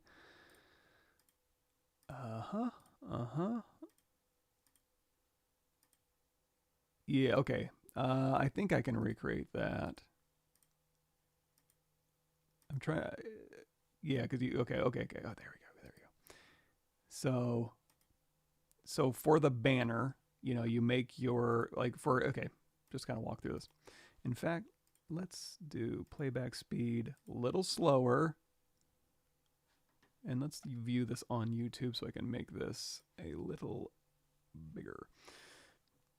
Okay, so for this, we have a basic kind of ZBrush shape. We mask the corners, and then we just let that middle kind of sag out. And then for the frills, ruffles, you can just duplicate that off and then just keep doing cloth simulation on it, I suppose. Fair enough. Now on this one, the side ones, I think you can change the direction of your gravity, but in this case, I just had gravity just go towards the floor. So we got our basic shape. So we have a ZBrush plane, mask this to maintain that back corner, and then just kind of cloth brushed it into shape, and then masked this so that it kind of held that, and then did a little gravity in that direction, and then did a little gravity in the standing direction, and then added a few little repeating ropes. Okay, yeah, let's try to do that real quick. Let me look at the final result actually, because that'll, what am I aiming for here? Here's the whole little diorama. So this kind of shape. So start with a, nope, plain 3D. If you don't have enough resolution, or if you have too much resolution, you actually, one quick way to do that. So here's, custom menu. Turn on double. That's display properties double. Now you can see both sides. Just be careful with that. And then you can also go in here and flip. So if you want to flip the direction but keep it single-sided, you can do that. Now we were masking. First, we want to make this shape, right? So this is where we can, like, let's shrink this down a little bit. Oh no, we have uneven geometry. No problem. Same. It size down to 0, ZBrush. Now we want to mask. We want to go to skin shader so you can see a little better. And then we're going to mask this corner here, and we're going to do a move brush. You could use like a brush, BC brush cloth hook if you wanted to. You can also just use your move brush and then go down here to elasticity and crank that up to simulations of 100. And now your move brush will behave like a cloth brush, although it kind of doesn't. Maybe let's do this. Let's do cloth nudge or cloth.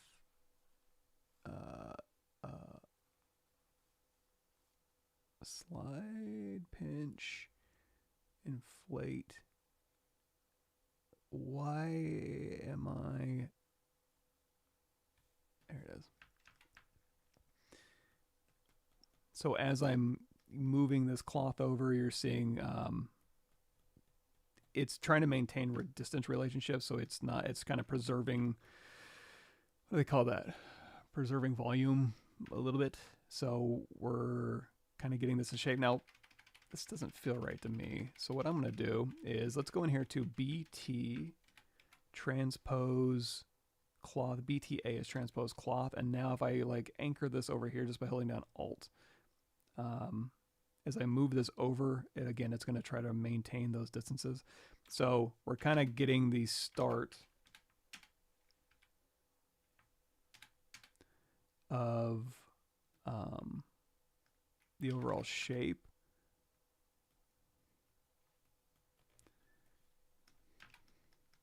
And then let's do a, and honestly, like even just using your move brush, I think in this instance, I don't think it'll matter that much. This is kind of pulled a little far out. That's okay. So basic shape. We're going to go ahead and hold down Control, we'll grab a lasso, and we're going to kind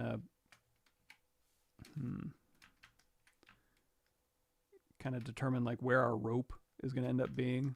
And then we'll go in this direction just to kind of fluff it out a little bit. And the reason I'm going in that direction is if I turn on my floor, God,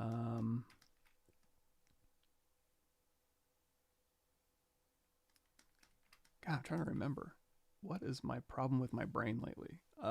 Let's do this. Let's go in here to dynamics, simulation, gravity.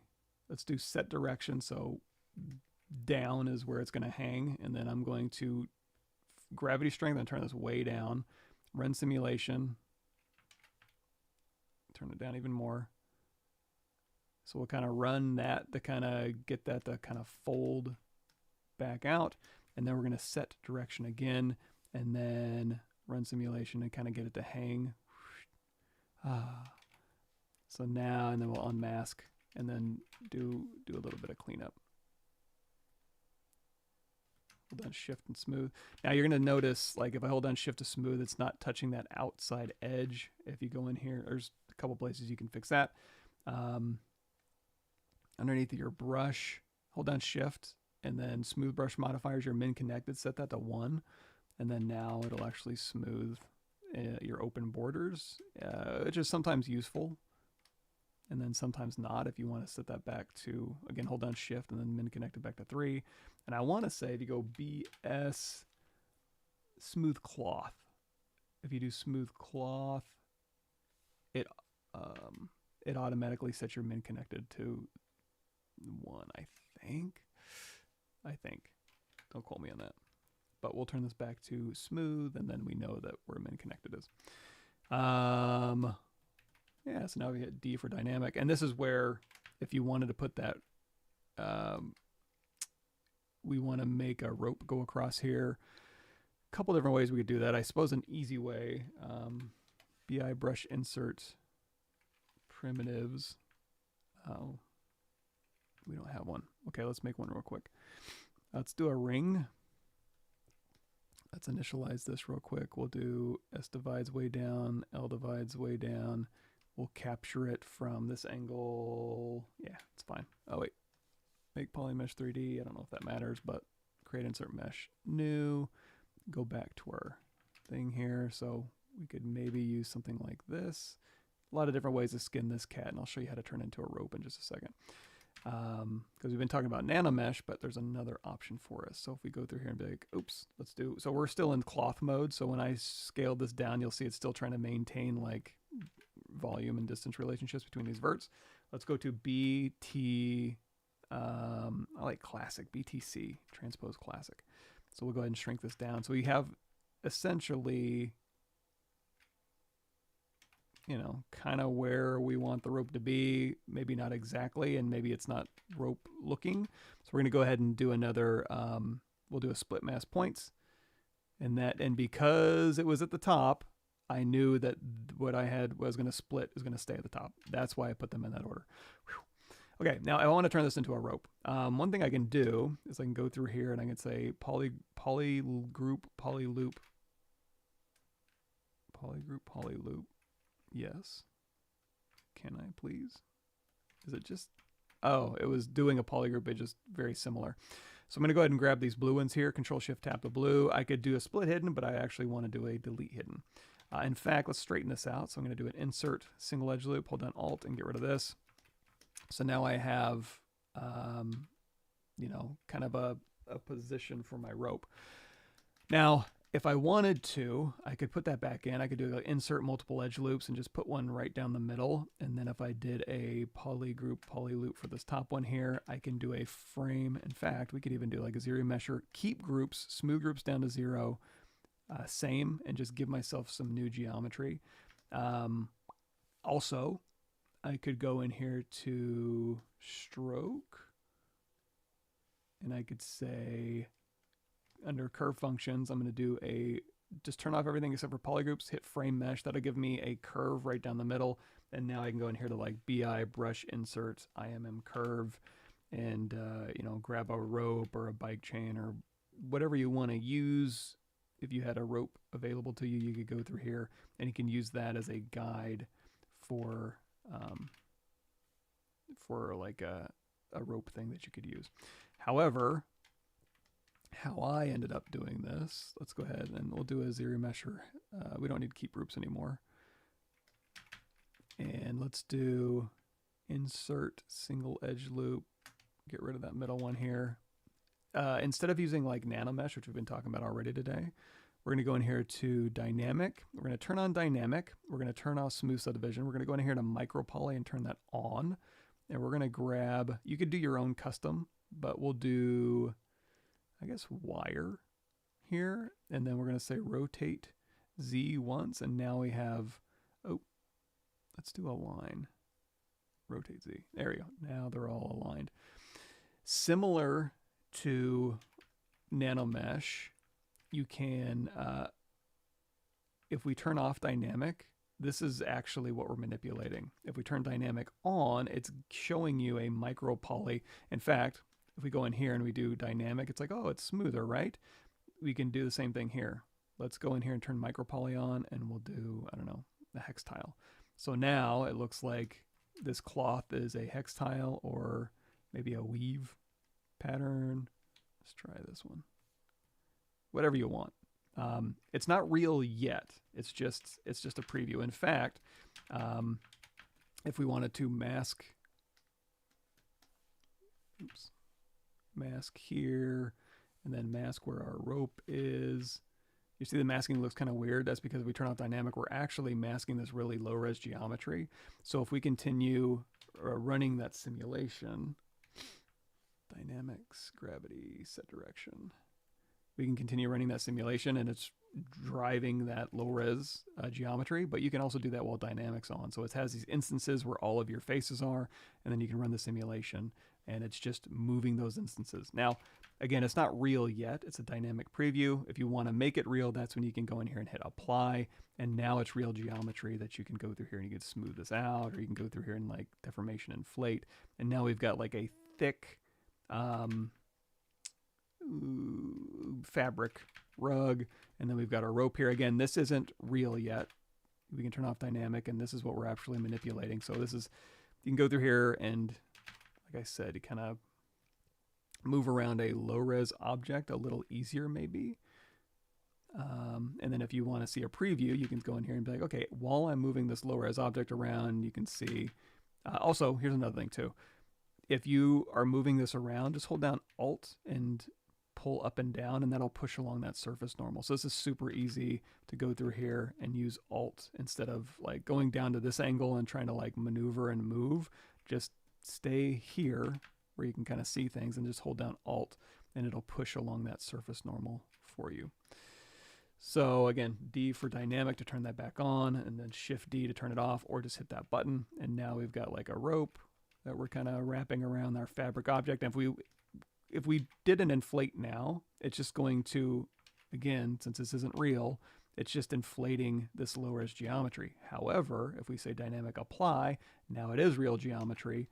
So now when I do an inflate, it'll actually inflate this rope up or down or whatever. And then again, we can hit D for dynamic.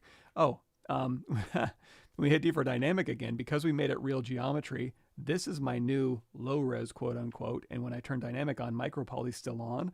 So it's replacing every piece of new geometry with a rope. So now we have a highly detailed rope. We can go ahead and swap this out too to like, you know, chain link or whatever, mesh holes, or we can turn Micropoly off. And then now when we hit D for dynamic, it's not doing anything, but we can turn that back to like a smooth preview. If you are having issues where it's like we hit Shift D to turn it off, you see we need to weld a little bit. That's where geometry modify topology. That was weld points we put in our custom menu.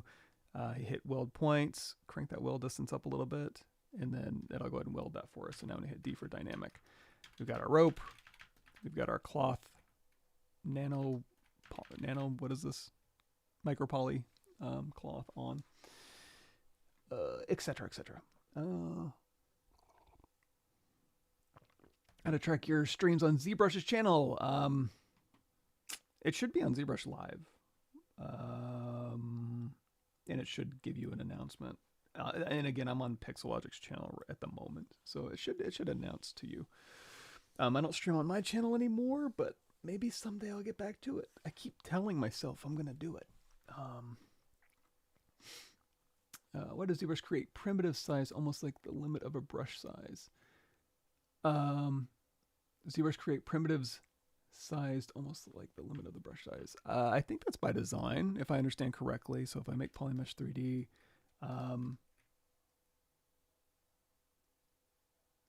oh, gotcha. I want to say like this primitive size here is based on, if you go in here to the floor and we turn on X, Y, and Z, your unit scale, it's under geometry. Size, it's a 2 unit scale by default, every ZBrush primitive. So it's always going to fit within this box. As far as like, I mean, I guess it is like the limits of the brush size. Like the interior right there. I've never noticed that. I don't know. I know it's always like it's a unit of 2 is what every primitive is, basically. But I didn't realize there was a brush size limit correlation. Now, this brush size limit doesn't have to be your brush size limit. So right now, if you go in here to preferences, draw, you can crank up your max brush size to 5,000, or you could even add a multiplier. That's what this dynamic brush scale is. So if you're ever working in a ZBrush and you want to make it so you can make your brush bigger, that's an easy way to do that. Or if you want to keep it at 1,000 or whatever, and you want to just add a multiplier, you can set this to like 2 or something, and then now it'll allow you to do that. However, if you're working really small and you can, like say you can only get your brush size this big and you want to get it smaller, that's where going in here and setting this to like maybe 0.25, your dynamic brush scale, and that'll allow you to under crank and make your brush size smaller. Is there a way to see stretching UVs in ZBrush? Maybe some plugin for UV. There was a preview on their YouTube channel where they have some UV stuff coming out, it sounds like. So keep your eyes peeled. I bet they'll have a utility for that. For now, yeah, you'd have to have UVs because you could bring in your own texture map. You could just do texture import or use one of these to, let's see, let's make Polymesh 3D. Let's go down here and say texture map. Yeah, so you could bring in your own UV utility map and just apply it. As long as your object has UVs, you can see your UV stretching that way. I don't have a great utility map in here. Maybe under the texture. You know what? They might. Now that I say that, it's a comma key, lightbox textures. This one is a little bit heavier. Yeah, UV checkers. Double click. We'll load that one up, and then we'll swap this one out. There we go. There you go. So, yeah, grab one of those textures and apply it to your object, and then that way, oh, and you can see, can't make my brush size big enough. So preferences, I have my dynamic brush scale set to 0.25. We'll set that back to 1. There we go. That feels a little better. So now you can see where your UVs are getting a little nuts. Recommend a 3D mouse for rotation, zoom, etc. Some keypad with that. I think I used a 3D mouse for a bit. Hold on.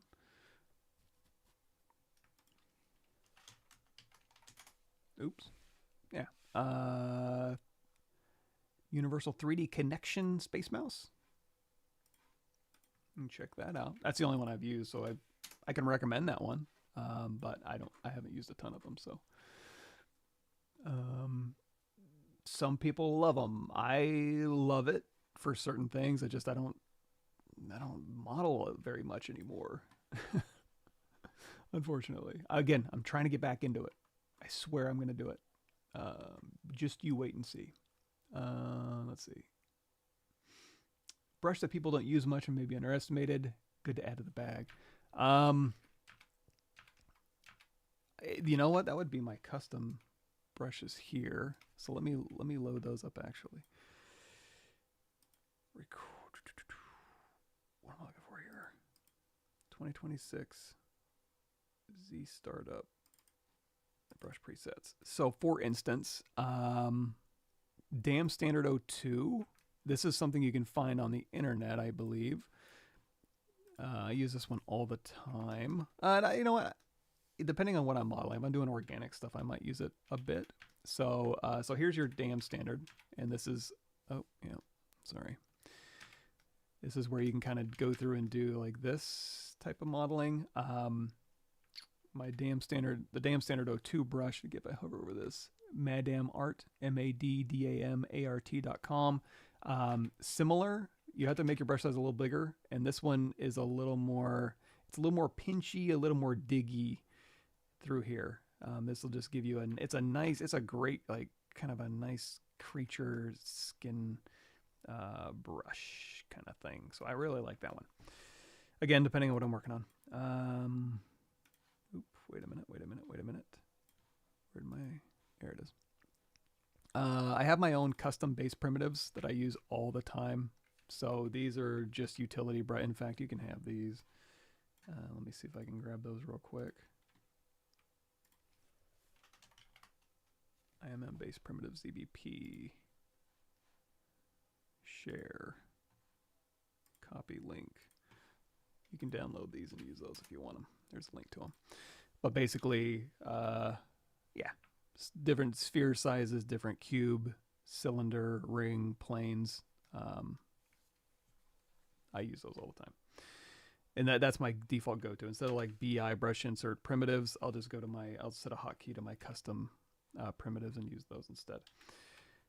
Your mileage may vary, make your own. Move Acu is an easy one. So basically, it's your move brush. However, and we talk about this in a few live streams, but just for completeness, if you go down here to curve, Acu curve with your move brush, that'll allow you to pull the points. And this is super useful, even for like low poly modeling, the ability to kind of pull to edges and points and stuff is super useful.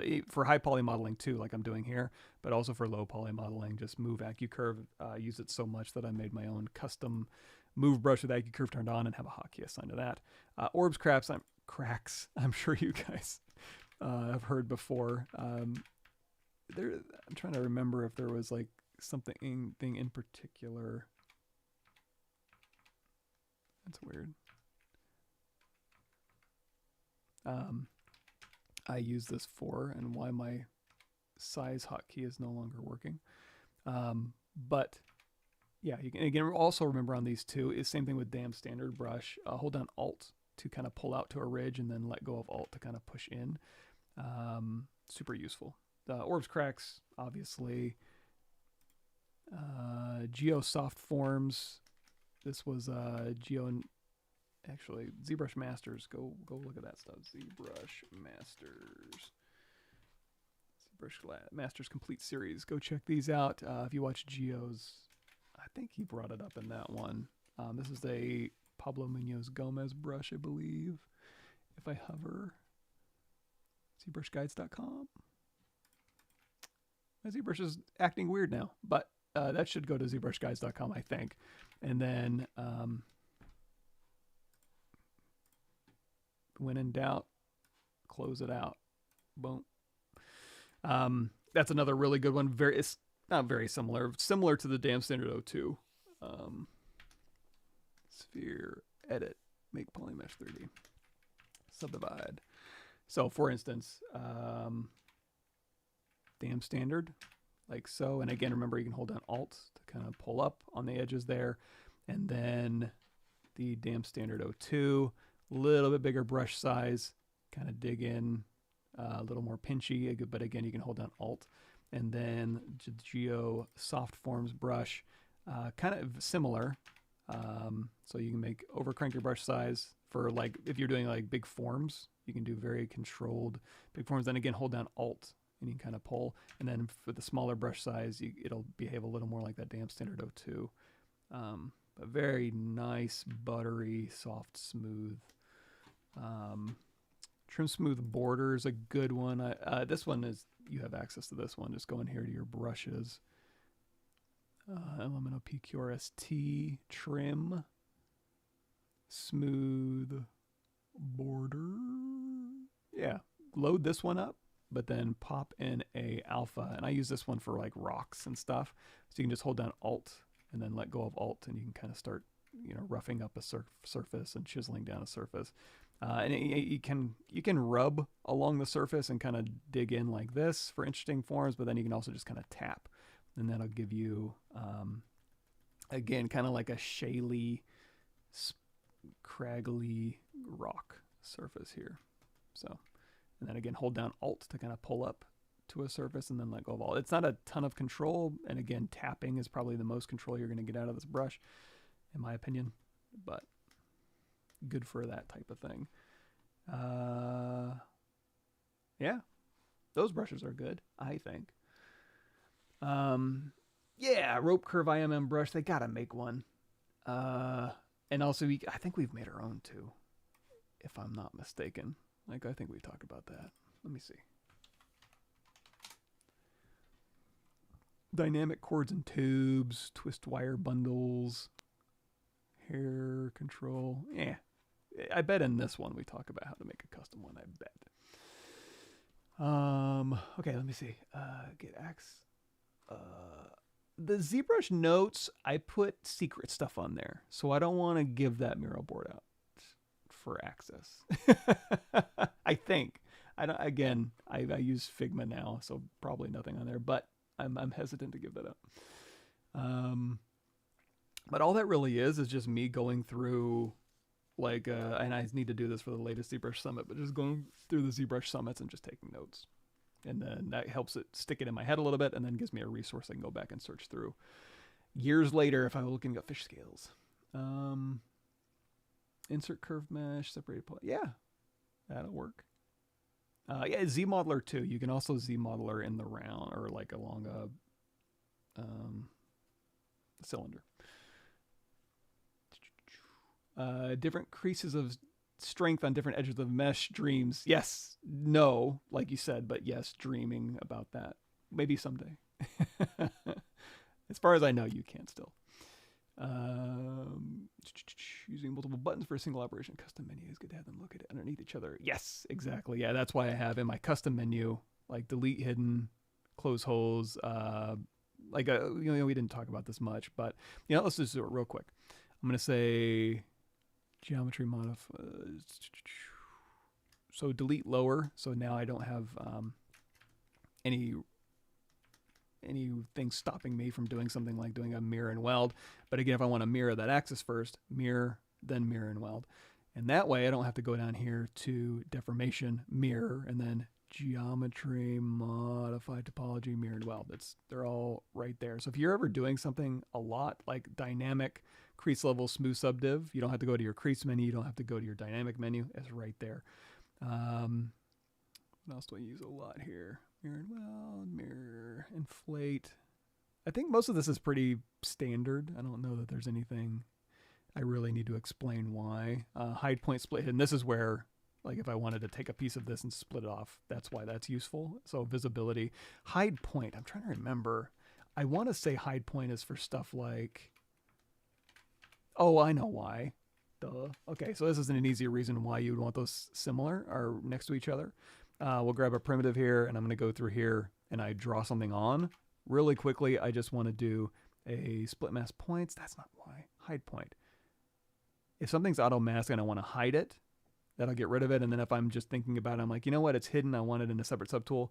That's where I would go in here and do like split hidden. So hide points, because I use hide point a lot. I'm just struggling to remember exactly why. It's more of a muscle memory thing where I'm just in the flow state. I'm just like, okay, hide this, split this. It's hidden, split it. More than let me think of a way that I do this a lot.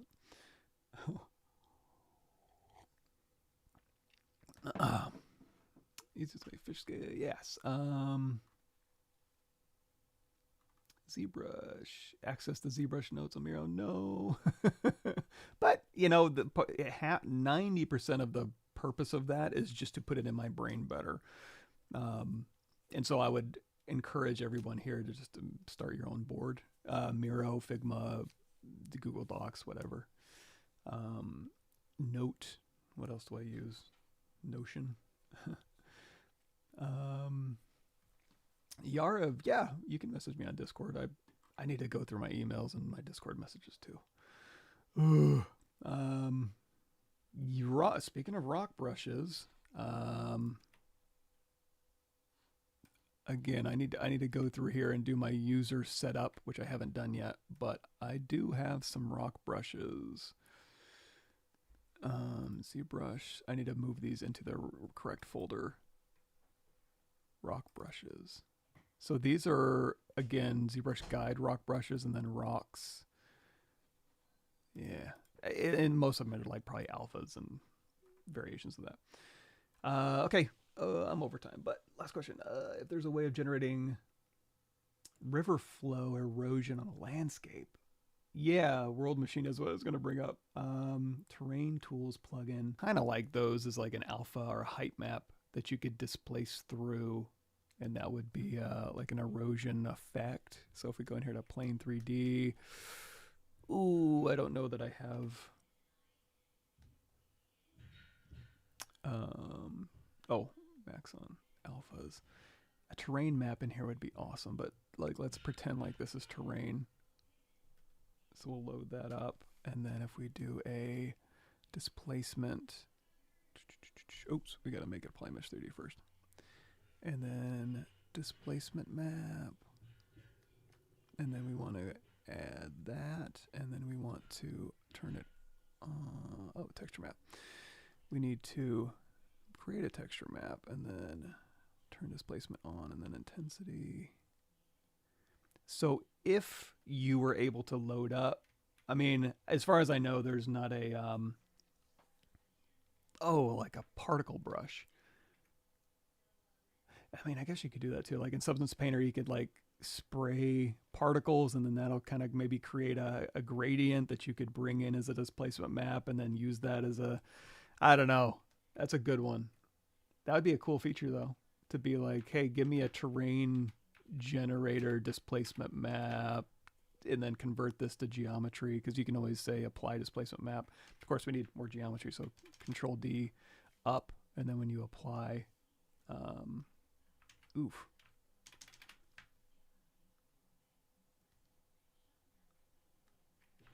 Let's drop that intensity down, I guess. Or you know what we probably need to do is turn this to mode. That's also, uh-oh. I'm in 16 million polygon land, which is a little heavy. Let's undo that. Let's go over here. Let's say 7, delete higher.